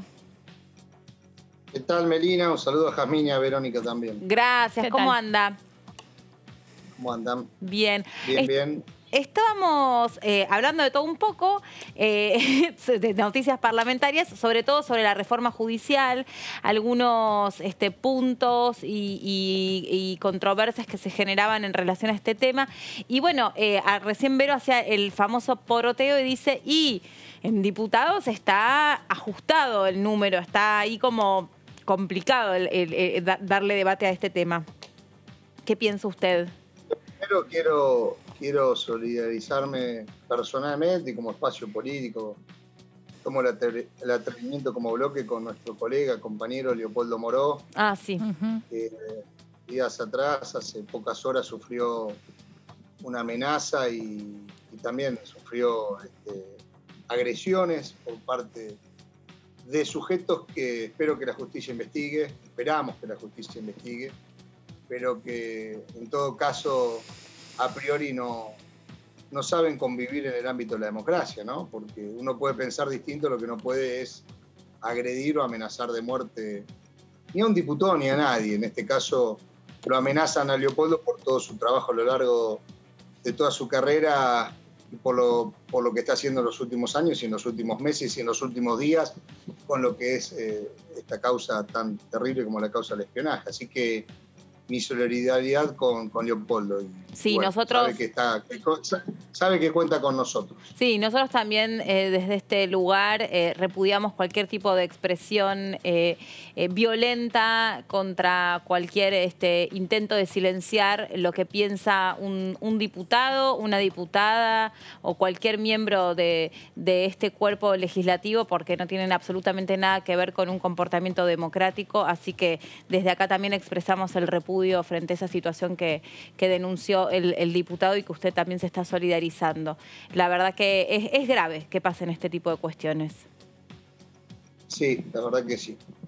Bueno, dicho esto y en función de la pregunta, yo lo dije en otro programa, que confío plenamente en la conducción de nuestro bloque, en nuestro presidente de bloque y también en el presidente de la Cámara, que saben quiénes son ellos los que manejan los tiempos parlamentarios y que saben perfectamente en qué momento poder llevar adelante el debate en el recinto de las leyes que necesita el país, ¿no? No es que necesita nuestro gobierno, sino que las necesita el país. Por eso creo que vos decías el tema de la reforma judicial y que en diputados puede ser ajustado el número. Bueno, también en su momento el aporte extraordinario, algunos pensaban que no estaban los números y después se pudo transformar en ley, ¿no? Entonces, en este sentido, quiero compartir esta imagen, esta visión que tenemos de que ellos son los que saben los tiempos parlamentarios, pero aparte tienen la capacidad de diálogo y la capacidad de construir consensos, porque cuando uno ve leyes que tal vez eran ajustadas pero que se pudieron votar afirmativamente, fue porque hubo un diálogo para llegar a construir esa mayoría, es decir, para llegar a construir un consenso que nos permita a esas leyes transformarlas realmente en lo que son. Porque si no quedan en buenas intenciones. Digo, nosotros podríamos ir al recinto con un montón de leyes que tal vez nos pide cierto sector o nos pide nuestro espacio político, pero que si no tenemos las manos suficientes para transformar esas ideas, esas fuerzas o esas ideas fuerzas de ley en leyes concretas que sean votadas con la cantidad de diputados que se necesitan para votar, quedarían solamente en buenas intenciones. Y con buenas intenciones no transformamos la realidad, por lo menos no solamente con buenas intenciones transformamos la realidad. Podríamos dar testimonio de determinadas circunstancias yendo al recinto, pero si no tenemos las manos para ganar la votación y transformar en ley, no estaríamos transformando la realidad. Y como el Frente de Todos vino a transformar la realidad y como nuestro presidente de bloque, nuestro presidente de la Cámara, nuestro presidente de la Nación, nuestra vicepresidenta de la Nación, todos los días trabajan para transformar la realidad, es que yo creo que cuando llegue el momento, cuando ellos vean que es oportuno el momento, cuando construyan los consensos, trataremos este u otro tipo de leyes para poder que salgan afirmativamente en el recinto, ¿no? Diputado, ¿qué tal? Eso es lo que uno... ¿Cómo le va? Sí. En relación a lo que está diciendo, y es real que el aporte solidario, bueno, fue un tema polémico también durante el año pasado, hasta que se logró poder avanzar y finalmente que se convierta, digamos, en ley, bueno, no solo con la sanción de diputados, sino con su terminación, digamos, de aprobación en el Senado de la Nación. Me parece que en cuanto al aporte solidario, a lo que se está planteando como reforma judicial, había una cuestión en este aporte o en este dinero de un contexto y un respaldo de la sociedad donde, bueno, algunos grupos era muy difícil sostener o ponerse en contra de una ley de estas características teniendo en cuenta el contexto en el que se estaba transitando o en el que se sigue transitando y los fines de este proyecto o esta ley que iba a tener. Me parece que esto un poco jugó a favor de poder avanzar con esta iniciativa y que finalmente logre esta aprobación. En cambio, en lo que respecta a la reforma judicial, ¿usted cree que hay un respaldo de la sociedad? ¿Cree que es una medida o una ley oportuna? Bueno, primero decirte que el aporte extraordinario estuvo bastante tiempo de trabajo para lograr los consensos necesarios. No fue un proyecto que, vos ponete a pensar que en un marco de pandemia que nos dejó el macrismo, más pandemia por el virus o el coronavirus, situación caótica mundial, una cuestión como hubiese sido el aporte extraordinario tendría que haber sido algo que surja más acelerado. Espontáneamente de ciertos sectores de nuestra comunidad que tienen esa posibilidad de aporte y que, sin embargo, no fue tan sencillo. No fue que se metió el proyecto un día para no, hubo que construir los consensos. Por eso digo, yo no lo tomaría como que fue algo tan sencillo. Creo que fue un trabajo muy meticuloso de nuestro presidente de bloque, nuestro presidente de la Cámara, para construir esos consensos necesarios. En este caso, bueno, vemos que en el caso de la reforma judicial hay una oposición que tal vez se cierra más en sí misma. Habría que preguntárselos a ellos, porque vos me preguntás si esto la sociedad lo espera. Yo creo que la sociedad lo que espera es que la justicia funcione mejor, que todos funcionemos mejor. Siempre la sociedad pone expectativas en los poderes del Estado, como pone expectativas en otros lugares para que funcione mejor. Ahora, indudablemente que en este marco bueno, ahora vivimos un rebrote, o podemos estar en un rebrote, lo está sufriendo el mundo y seguramente no vamos a ser ajenos al mundo a esto que estamos viviendo con el coronavirus. La gente tal vez tiene prioridades mucho más sensibles, más cercanas, que el cuidarse del coronavirus, obviamente el poder conseguir un trabajo, el mejorar su calidad de vida en términos de bienestar económico. No digo que no. Ahora, también la gente pide que la justicia funcione mejor, también la gente pide que la justicia esté más cerca de la comunidad y que pueda funcionar de una manera mucho más ágil, más rápida y más o menos arbitrariamente, digámosle. Entonces, vos me decís, seguramente si preguntamos en una encuesta tal y reforma judicial, probablemente no esté en los primeros niveles de respuesta, pero que es un tema que los argentinos vienen pidiendo hace mucho tiempo y que aparte fue una propuesta de campaña de nuestro presidente, nuestra fórmula, de nuestro presidente y nuestra vicepresidenta. Una propuesta de la campaña, no es algo sorpresivo, no es decir, miren, ahora sale el gobierno nacional a plantear esto cuando no, lo planteó en la campaña el presidente, la vicepresidenta y sobre todo el presidente, que era necesario reformar la justicia argentina. Y bueno, ahora lo que hace es cumplir con la promesa de campaña, ni más ni menos. Porque la gente cuando votó también votó eso. Vos me decís, está bien en la agenda pública, y bueno, cada uno puede tener su percepción de en qué nivel está en la agenda pública este tema. Ahora, lo que es cierto y es indiscutible, que fue una promesa de campaña, que estaba en el plan en la plataforma de campaña, y que la gente votó masivamente esta fórmula, que es nuestra fórmula, nuestro gobierno, la de Alberto y Cristina, y en ese plano, en esa puntos o ideas que se plasmaron en la campaña estaba este tema. Entonces nadie se puede sentir sorprendido por esto. Ahora, bueno, que hay una oposición más dura que se opone a esto, sí, eso se está viendo, no hay duda. Por eso creo que hay que confiar plenamente en nuestra conducción de bloque y en la conducción de la Cámara, en que saben los tiempos parlamentarios, conocen, es un hombre de diálogo. Entonces, yo no tengo duda que van a encontrar los canales para poder avanzar en como en otros temas que necesita, vuelvo a decir, lo necesita el país, lo necesitan los argentinos y argentinas, no es una necesidad de un gobierno, no es una necesidad de un dirigente. Bormioli. No, esto es una necesidad del país. ¿Sí?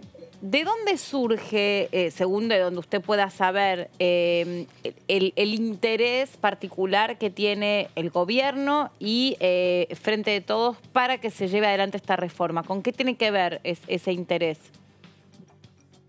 Vuelvo a decir, no podemos desconocer lo que fue en estos últimos años, lo que nuestra vicepresidenta permanentemente dice, y lo dicen no solamente nuestra vicepresidenta, lo dicen un sinfín de dirigentes políticos, sociales, culturales, fue lo fair, la persecución que hubo a nuestros dirigentes políticos de nuestro espacio político fue claro.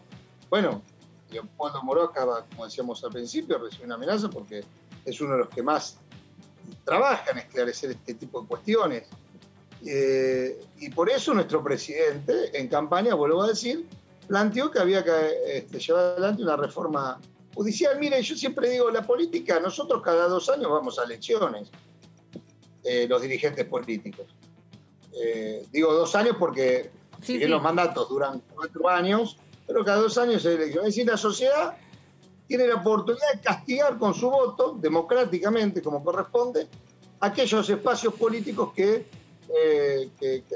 no cumplieron con sus promesas, que no cumplieron con las expectativas que la sociedad acompañó en algún momento. Por eso es positivo. El Poder Ejecutivo y el Poder Legislativo se someten a la voluntad popular cada 2 y 4 años.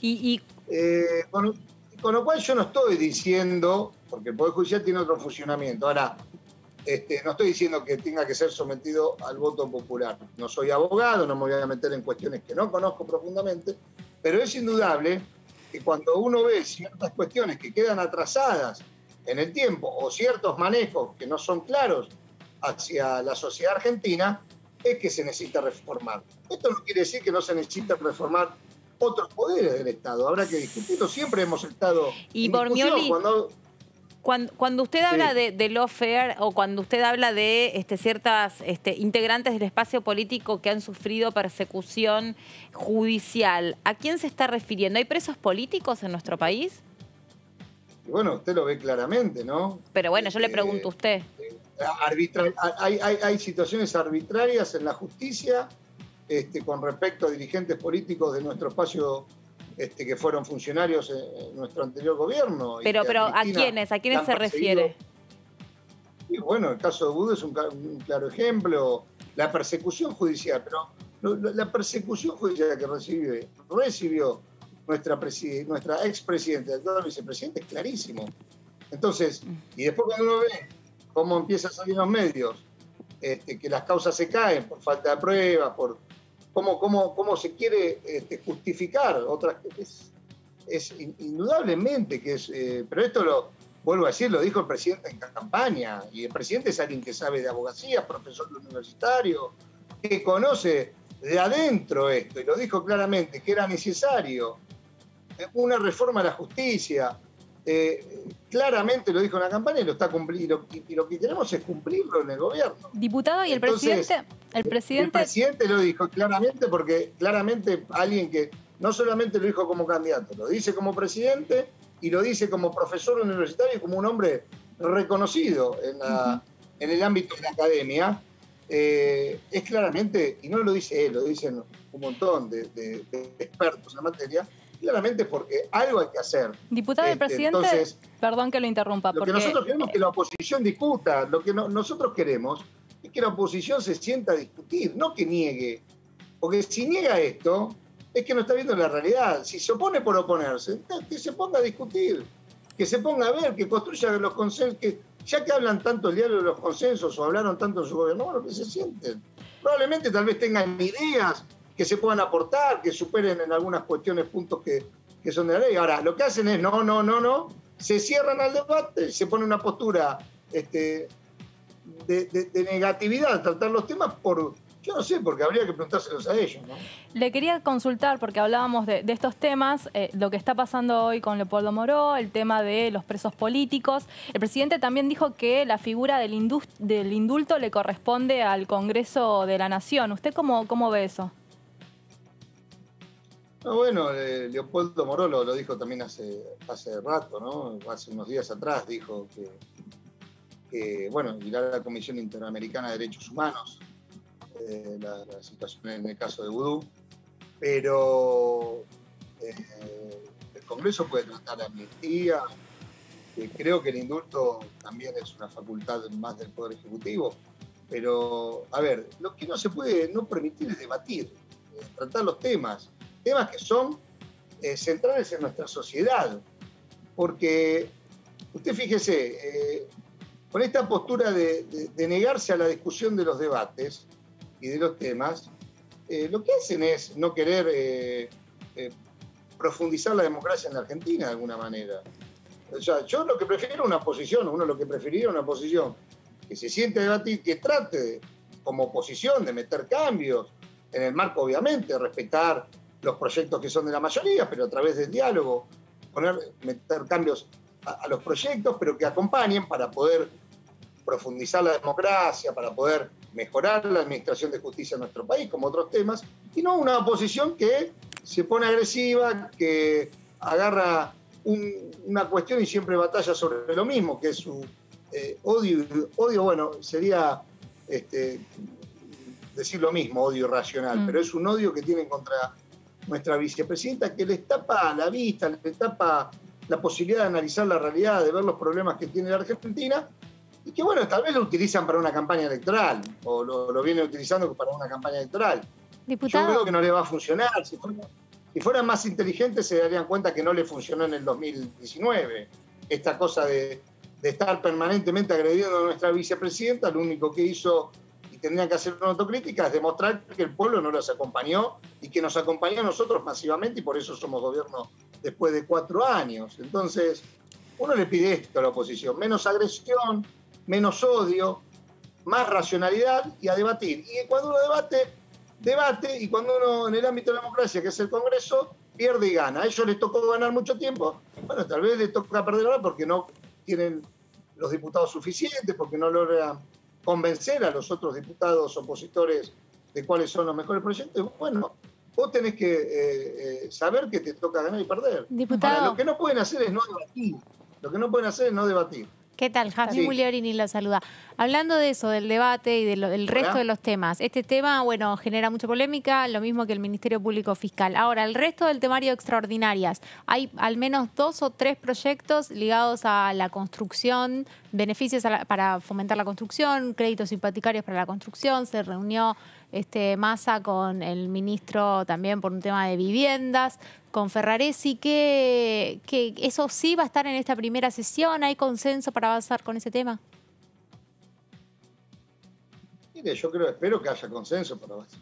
Digo, si ya no hay consenso, o si la oposición ya no quiere acompañar la posibilidad de construcción de viviendas o financiamiento en términos de créditos hipotecarios para la construcción de viviendas, ya sería algo inédito, ¿no? Pero la verdad que no lo sé, porque te vuelvo a decir, algunas veces hasta han presentado proyectos de ley que ellos que después no lo han acompañado en la votación, con lo cual, por eso digo que muchas veces se antepone la irracionalidad sobre la racionalidad. Yo creo que Ferraresi le va a dar un dinamismo muy importante al Ministerio de Vivienda. Es un hombre que ha hecho una gestión extraordinaria como intendente de Avellaneda, conoce el territorio, conoce al dedillo la función del intendente, de lo que es un intendente en una ciudad, en un pueblo del interior o una ciudad del conurbano, y tiene una capacidad de gestión extraordinaria, lo ha demostrado como intendente. Y creo que ahora el Ministerio de Vivienda ya le está dando una impronta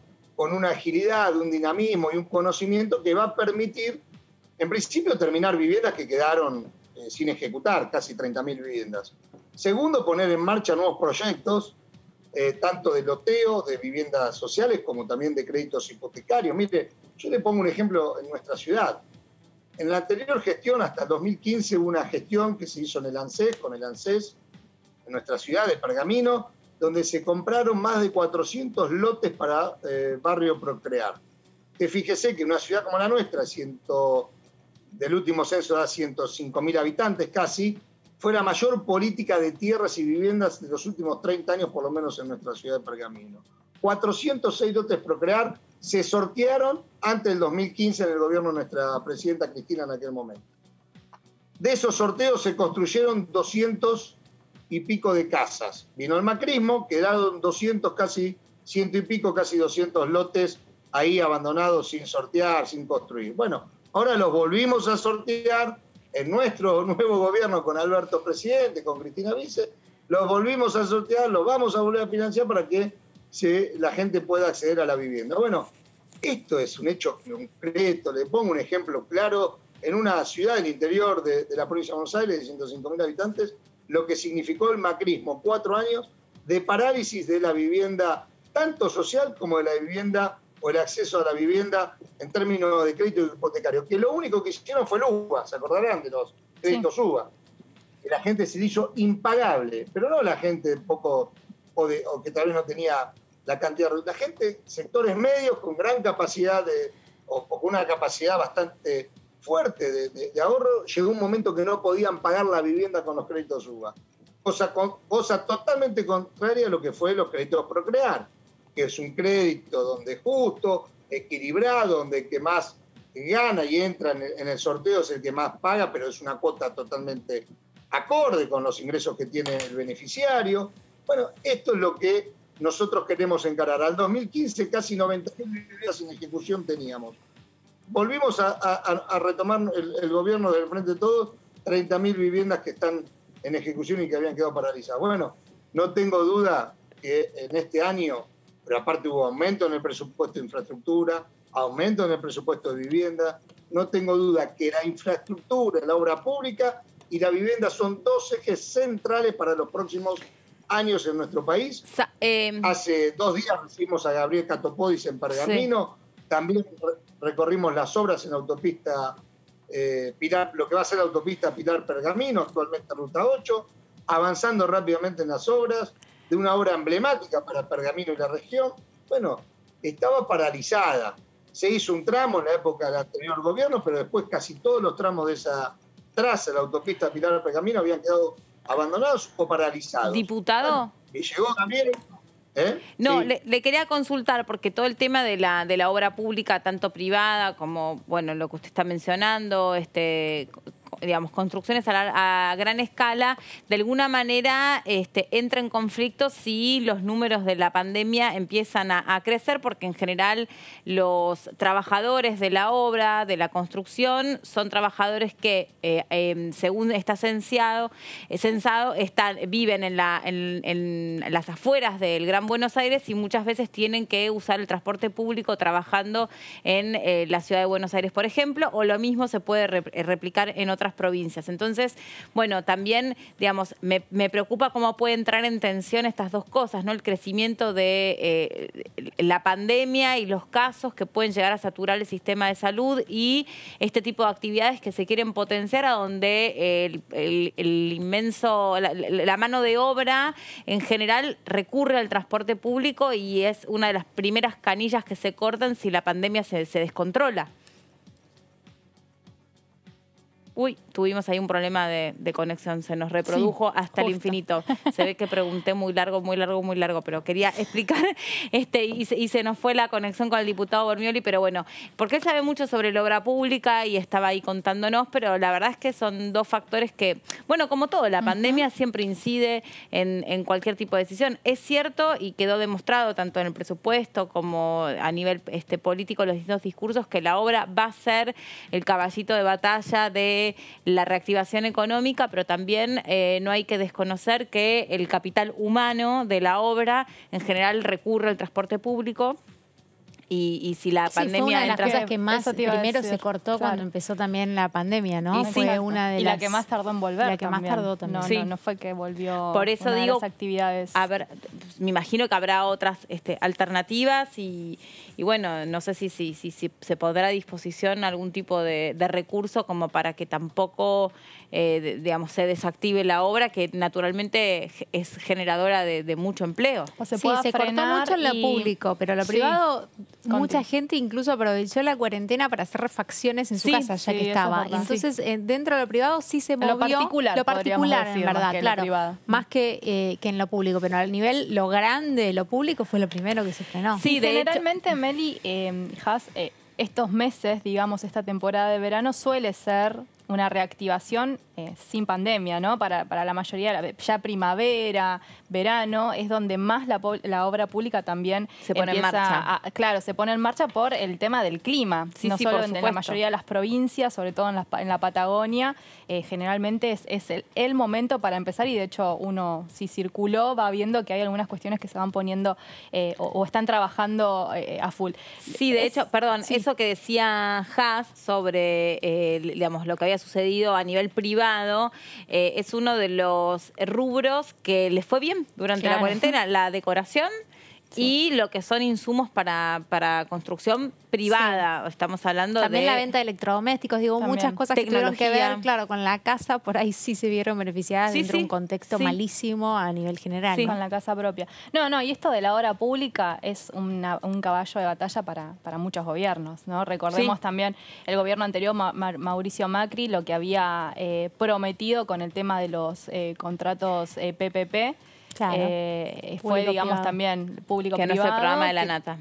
No. Nada que ver. Y que también, siempre, en cada gobierno, tanto nacional, provincial o municipal, siempre lo que más se promete es la reactivación de lo que es la Yo me acuerdo pública. que, digamos, uno de los preceptos del Estado de Bienestar justamente es que el Estado tenía que generar, a través de la obra pública, empleo. La obra pública, desde 1929, con el New Deal, ha sido, Exacto, sin lugar a dudas, uno de los principales gestores de el crecimiento de los países en crisis. Y esta crisis que estamos atravesando nosotros se la compara mucho con las caídas estrepitosas que hubo en la época del New Deal y ese famoso Estado benefactor, ese famoso Estado de Bienestar que tanto cuestiona la oposición desde una interpretación radicalmente opuesta sobre cuál es el rol que debe tener el Estado y cuál es el rol que debe tener el sector privado, ¿no? Pero también la obra pública es donde más desviaciones de fondos se hacen.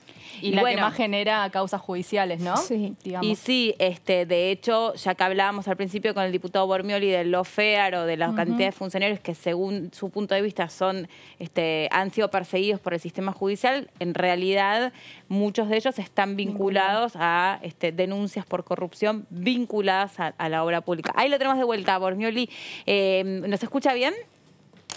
Y ahí escucho. Sí, bueno, no, lo último que yo le preguntaba era, entendemos que la obra pública es generadora de empleo y que obviamente se apunta a que pueda sacar a la Argentina adelante, pero que también es uno de los principales amenazas que tiene es la pandemia, porque el capital humano viaja en transporte público y bueno, entra en tensión ahí, ¿no? Totalmente. Nuestro gobierno ha demostrado el año pasado que apostó a la salud y a la economía, porque esta cuestión de que nos quieren la oposición decir, no, la economía contra la salud, no, nuestro gobierno apostó a la salud, obviamente a la vida en primera instancia, a la vida de los argentinos y argentinas y a la economía. ¿Por qué a la economía? El IFE, el ATP, todo tipo de subsidios que se dio para poder sostener, para que no se caigan del barco, que es el barco del mundo que está averiado, nuestras pequeñas y medianas empresas sobre todo, pero también las grandes, porque las grandes también recibieron apoyo del Estado Nacional para que no se caiga. Entonces, digo, nuestro gobierno, en primera instancia la salud, pero también la economía. Fueron los dos ejes del año pasado. Y ahora, bueno, estamos viendo el mundo, cómo el rebrote del coronavirus en Europa es terrible. Fíjense que aquellos que les gusta mirar mucho a Europa, les recomiendo que miren lo que están los principales líderes europeos se están juntando para pensar en la producción de la vacuna, como les gusta llamar la vacuna rusa a los sectores de la oposición, para poder vacunar masivamente en Europa. O sea, ya que algunos bastardean a la vacuna que estamos dando en nuestro país y que está nuestro país octavo en el mundo en cantidad de vacunas que se vienen dando. Fíjense que en Europa lo que están analizando hoy los líderes europeos, los principales líderes europeos, de la fabricación y vacunación con la vacuna que se produce en Rusia. Con esto, ¿qué quiero decir? Que no tengo duda que nuestro gobierno va a volver a priorizar la vida y la economía de nuestro país y de los argentinos y argentinas, y que hay que ver cómo impacta. Yo tengo la esperanza de que con el proceso de vacunación que estamos llevando adelante, en los próximos meses podamos pensar que el presupuesto tal cual lo votamos se va a poder ejecutar. Ahora, también estamos ante una amenaza mundial y que repercute en cada país de la Tierra, donde todos los días vamos aprendiendo. Digo, claro. El gobernante que diga que sabía cómo afrontar esto en marzo del 2020 miente. Sí, es cierto. Ni hablar si vemos lo que pasó en la principal potencia o ex potencia del mundo, le llamaría yo, que es Estados Unidos, donde miren lo que pasó con un presidente que se negó el virus, negó la pandemia, se acordó de vacunar tardísimo. Bueno, entre otras cosas, perdió la elección. Miren la crisis institucional más grave, diría tan o más grave que la guerra norte-sur que vivió, la guerra civil norteamericana. De la secesión. Claro, cuando se estaba conformando ese Estado-nación, que son los Estados Unidos, fíjense la crisis institucional y política que va a repercutir en el mundo esto, y que lo pone a Estados Unidos. Si alguna vez nos decían a los América Latina o al Caribe, o sea, los países perdón, Bormioli, perdón, digamos, para resumir y para ya ir terminando, la pandemia le costó, la pandemia le costó el gobierno a Donald Trump, según su punto de vista. Mire, no solamente la pandemia, pero fue la actitud, yo no diría la pandemia. Claro, el negacionismo, sí. Donald Trump, ante la pandemia, fue uno de los puntos claves que para mí le costó la elección, entre otros, ¿no? Entre, bueno, un montón de otras situaciones, su nivel de racismo, su nivel de arbitrariedad, porque la economía norteamericana venía creciendo con Donald Trump. La economía, bueno, ya seríamos meternos ya en otro claro. No tenemos tiempo, cuando quieran lo vemos, pero creo que sí.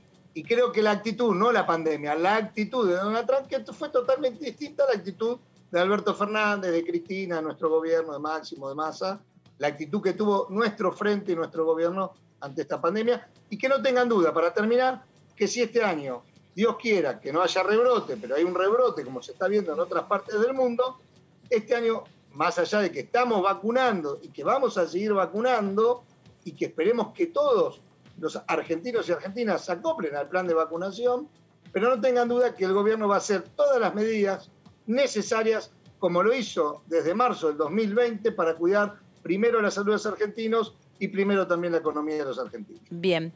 Gracias por este contacto con nosotros. Le mandamos un saludo y nos reencontramos en cualquier momento. Que ande bien. Saludos a ustedes, gracias. Chao, hasta luego. Bueno, la pandemia, el rebrote, la vacuna, las reuniones, todos esos fueron temas que nosotros fuimos recogiendo aquí a lo largo de estos días y sobre esto hablaron los diputados. Yo lo que veo es que hay como mayoritariamente niveles de cuidado, o sea, digo, desde el uso de alcohol en gel, el barbijo, mantener el distanciamiento. Eso yo lo veo, lo percibo, lo veo en la calle, lo veo en los comercios, lo veo en los espacios de trabajo. Ahora, la circulación en la ciudad, en las ciudades que conforman el municipio de Morón, es totalmente normal. Sí, sí. Eso también es como un dato. Todos los negocios abiertos. Bueno, tal vez hay algunos bares que todavía no han abierto, pero digo, después la circulación es muy similar a momentos de la antigua normalidad. Sí. Yo creo que siempre estas instancias, primero que sabemos todos que es una instancia que hace pregunta en todo el mundo, ¿no? O sea, que esto también me parece importante tenerlo en cuenta, porque a veces nosotros nos centramos en nuestro país, que me parece importante, pero también como ver, ¿no? Vemos que en Reino Unido están hablando de suspender las clases nuevamente, la cantidad de muertos en Estados Unidos, la situación con las vacunas es muy similar a la que pasa en la Argentina. Entonces, yo creo que esto, para ponerlo también en serie con lo que está pasando a nivel mundial, que no estamos en una situación nosotros nada más inédita, sino que es el mundo. Entonces, en esa situación y en ese nivel de incertidumbre y de desconocimiento en el que todos y todas nos manejamos, vamos buscando equilibrios. Sí. Bueno, y también nosotros hablábamos, porque con cada diputado con los que venimos entrevistando, siempre, por lo menos nosotras en este espacio, nos interesa saber cuál es la situación concreta en cada provincia, además de cara a, de alguna manera, el planteo que hizo Juntos por el Cambio en esa reunión a nivel nacional, a donde las clases tenían que empezar sí o sí, con presencialidad, después las derivaciones que esto tuvo de los anuncios que hizo ayer el ministro de Educación Nacional desde la provincia de Salta, diciendo, sí, es cierto, es una prioridad la presencialidad, pero lo dejo a discreción de cada gobernador, y con este semáforo epidemiológico que después podríamos un poco meternos ahí, o sea, es un semáforo epidemiológico que también queda un poco a interpretación, a libre interpretación de cada situación, y en el medio están los docentes y los gremios y las decisiones y la vacuna, y es como que es una caja de Pandora y los chicos y los padres y todo. Y por supuesto, y la activación económica, porque vos también, si tenés que salir a trabajar, vas a poder seguir haciendo teletrabajo. ¿Hasta cuándo? Sí. Bueno, es interesante, el gobernador Axel Kicillof, que había atado la situación cuando se hablaba de la costa y demás, había atado la vuelta de las clases a la evolución de la situación. Y después cuando pasó en la Ciudad de Buenos Aires que se abrieron las escuelas, muchos padres que no querían, que no los mandaron porque no querían que vayan, ¿no? Entonces ahí no solo son los gremios, el gobernador, lo que vos decías, los padres, decisiones familiares. Las decisiones familiares de fondo también. Obvio. Vamos a repasar lo que decía sobre la situación epidemiológica la diputada Zucaría. Tengo que decirte que acompaño la decisión del gobernador Schiaretti, creo que fue acertada. También creo que tiene que haber una madurez y un compromiso ciudadano en los cuidados necesarios para que el virus no se siga reproduciendo y compartiendo entre todos. Las imágenes no se parecen, no le bajo el precio bajo ningún punto de vista, creo que hay una responsabilidad de parte de todos aquellos que participan de fiestas y de encuentros, pero déjame decirte dos cosas. Eso fue un fin de semana y absolutamente todas las comunas y municipios a lo largo del lago y del río donde se llevaban a cabo, hoy están controlando la cantidad de gente que participa, de gente que ingresa y absolutamente está controlada la situación. Bien. Y por el otro lado, cómo es trabajar con jóvenes y llamar la atención sobre lo que sucede, pero también hay otros casos que estoy estudiando con mucho interés y preocupación, por sobre todas las cosas, es la cantidad de depresión y la cantidad de suicidios juveniles que se han dado en este año de encierro por la cuarentena, por lo que ya sabemos, pero que tampoco son consecuencias indirectas, pero que tampoco hemos llegado a tiempo. Sí. Y necesitamos también como sociedad llegar a un punto de equilibrio intermedio, la sociedad y el gobierno, fijando reglas, pero me parece que volver a encerrarnos absolutamente en fase 1 como estábamos, creo que no estamos preparados simplemente porque fueron 9, 10, 11 meses. Se hizo muy largo y hay secuelas físicas y hay secuelas psíquicas que yo no creo que en un mes de vacaciones se restauren, pero necesitan el contacto, necesitan la sociabilización, necesitan estar con sus pares. Entonces creo que con un buen apoyo del Estado en controlar, en fijar las medidas para evitar estos amontonamientos y el perjuicio que pueden ocasionar a terceros, creo que hay que trabajar entre la ciudadanía y el Estado para llegar a un equilibrio, un punto en que podamos compartir, tener una vida social, pero sin por eso ponernos en riesgo y seguir contagiándonos. Está del otro lado la diputada Madsen para poder hablar sobre todos estos temas tan relevantes. Hola, diputada, ¿cómo le va? ¿Cómo anda? ¿Qué tal? ¿Cómo les va? ¿Cómo andan ustedes? Bien, muchas gracias. ¿Cómo está la situación en su provincia actualmente, hoy?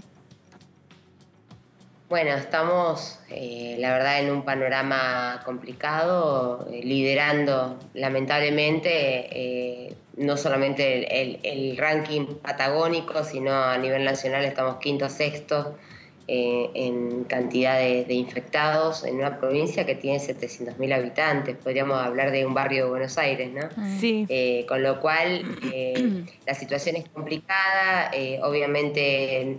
Acá no se trata de echar culpas, sino de las cosas que no se han hecho en este tiempo que hemos transcurrido de encierro. Hay cosas que no han sucedido para llegar a este tiempo de una mejor manera. Los hospitales están con los números justos, empezamos a temer ya por la posibilidad de quedarnos sin cama en algunos lugares. Ahora también la cuestión climática es importante. Por ejemplo, hoy hubo una tormenta importante en Valle Medio, en el Valle Medio de Río Negro, se inundaron los hospitales. Bueno, hay situaciones que también van dejando al desnudo, no una situación que haya ocurrido en razón de la pandemia, sino también que va quedando al desnudo la falta de infraestructura que viene acarreándose previo a la pandemia. Lo mismo escuchaba recién atentamente lo que se hablaba del regreso a las clases. Durante todo el 2020 no hubo mantenimiento escolar de los establecimientos escolares en Río Negro y se pretende que en un mes pudiera empezar las clases. O sea, yo soy de la idea de que vuelvan las clases en forma presencial, buscando los protocolos. Realmente ha sido un año perdido el 2020, con los niños y niñas estudiando de manera virtual, los que podían, muchos no podían, no tenían el acceso. Más de una vez me ha pasado a mí misma con ustedes no tener una buena conectividad para poder hacer una nota. Imagínense, para tener una clase 40 minutos un alumno, ¿no? Y a eso le sumamos, digamos, esto, de la falta de mantenimiento. Ha habido un relajo durante 2020, no se mantuvieron los edificios escolares, ya venían con problemas de paredes electrificadas, de pérdidas de gas, etcétera, y durante el 2020 no hubo mantenimiento, con lo cual no vemos que se prepare el terreno para los momentos que vamos a ir viviendo durante el 2021, que ya deberían preverse, no esperar a último momento, al inicio o a la fecha prevista, sino con antelación, programar y organizar la manera de que se vuelva a clases, de que se vuelvan a las actividades. Coincido con la diputada del Zucaría, tampoco veo alternativa de volver al encierro absoluto. Me parece que en virtud de esa situación de que no hay tolerancia ya de parte de la sociedad, ni de los comerciantes, ni de la sociedad, acá en Río Negro hoy amanecimos con noticias de intendentes subiendo tasas municipales, de un gobierno provincial incrementando los impuestos provinciales, cuando los comerciantes hace poco tiempo pudieron reabrir sus puertas. O sea, no hay tolerancia para volver al encierro, y mucho menos con los panoramas que el propio Estado genera, ¿no? Los impuestazos locales, los impuestazos provinciales tampoco ayudan a pensar que el panorama fuera mejor. Diputada, parte de la decisión sobre si se va a poder regresar o no a la presencialidad en las aulas está atada, según los propios docentes, a la posibilidad de vacunarse. Para los docentes no es una cuestión menor para consensuar, y bueno, para el Estado Nacional, ayer de manos de Nicolás Trota, dijo, para nosotros no es una condición indispensable. Quisiéramos vacunarlos, pero no es indispensable. ¿Qué pasó al final? Porque parte de todas estas inquietudes, ustedes tenían previstas trasladárselas al ministro de Salud, es lo que habíamos hablado con usted y nos había dado ese anticipo, pero bueno, después desistieron de formar parte de esa reunión. ¿Por qué? ¿Qué pasó? Bueno, en definitiva se está todavía evaluando para el martes de la semana que viene, posiblemente se dé finalmente esta reunión, pero nosotros pedimos la presencia del ministro en el Congreso, venimos diciéndolo insistentemente desde hace varios meses, primero para tener la información certera, para poder retransmitir a nuestros votantes. Desde ese punto de vista, obviamente, acá, por lo menos en Río Negro, los gremios que tienen que ver con la escuela, digamos, los gremios docentes, del personal no docente también que trabaja en los establecimientos escolares, han manifestado también esto que vos decís, de contar previamente con la vacuna. Entre otras cosas, han hecho un documento con algunos puntos. Uno tiene que ver con las condiciones de los establecimientos, de las condiciones edilicias, para poder practicar los protocolos acordes. También, digamos, si vamos a estudiar en el patio, bueno, qué condiciones tiene que tener el patio. Bueno, digo, las condiciones edilicias son importantes, y también manifestaron la necesidad de contar con la vacuna. Venimos, la verdad que nadie tiene la posta, para decirlo informalmente, nadie tiene la posta de cuántas vacunas vamos a contar finalmente. Hoy sabemos que salió un nuevo vuelo a buscar más vacunas. Creo que necesitamos, los que van a estar expuestos a volver a exponerse, necesitamos contar por lo menos con la certeza de que vamos a tener primer dosis, dos dosis, una dosis, pero con certezas. Por eso es importante que el ministro se acerque al Congreso a dar explicación a los representantes del pueblo y de cuáles van a ser los pasos para adelante, porque iniciamos un nuevo año con distintas etapas de cosas que van a ir pasando y necesitamos certeza, ¿no? Diputada, ay, perdón. No, yo quería consultarle una reflexión cortita. Hoy es otro día importante para nuestro país. Se va a promulgar lo que fueron los 2 proyectos de interrupción voluntaria del embarazo y también el plan de los 1000 días. Bueno, un poco la reflexión y qué significa esto. Bueno, es un poco, lo había manifestado en alguna otra entrevista también, digo, el 2020 tuvo muchos sinsabores, pero podríamos contar esta ampliación de derechos como uno de los logros, una de las cuestiones que vino a poner un poquito de corazón, de cariño en lo que fue el 2020, y creo que es una buena noticia. Varias colegas van a estar participando de la promulgación y para nosotros es una alegría contar con más derechos, sumar, ampliar, saber que van a haber más posibilidades para las mujeres que menos tienen y que a partir de esta promulgación se va seguramente a desencadenar una serie de pasos en nuestra salud pública para que se pueda concretar en definitiva la ley que se aprobó en diciembre. Creo que es una de las buenas noticias y es un día muy importante, histórico diría, justamente en un año donde se cumplen los 100 años del Código Penal, que nos tenía a las mujeres penalizadas ante una decisión tan personal como es la interrupción de un embarazo, ¿no? Diputada Madsen, gracias por este contacto con nosotras. Le agradecemos muchísimo de su tiempo y seguramente sigamos conversando a lo largo de estos días. Que ande muy bien. Bueno, igualmente para ustedes. Muchas gracias. Hasta luego. Entonces, no participan del... Fue medio confuso porque dijo, aparentemente se va a realizar la reunión. Sí, la reunión se va a realizar, pero sin Juntos por el Cambio. Ellos dicen que es al revés, que Ginés González García es el que tiene que ir al Congreso. Dicho todo esto, chicas, gracias por habernos llenado de información esta tarde. A ustedes, nos vemos. Gracias, Vero. Mañana. Sí, hasta mañana. Mañana nos reencontramos las 3 acá en la pantalla de TV. Gracias.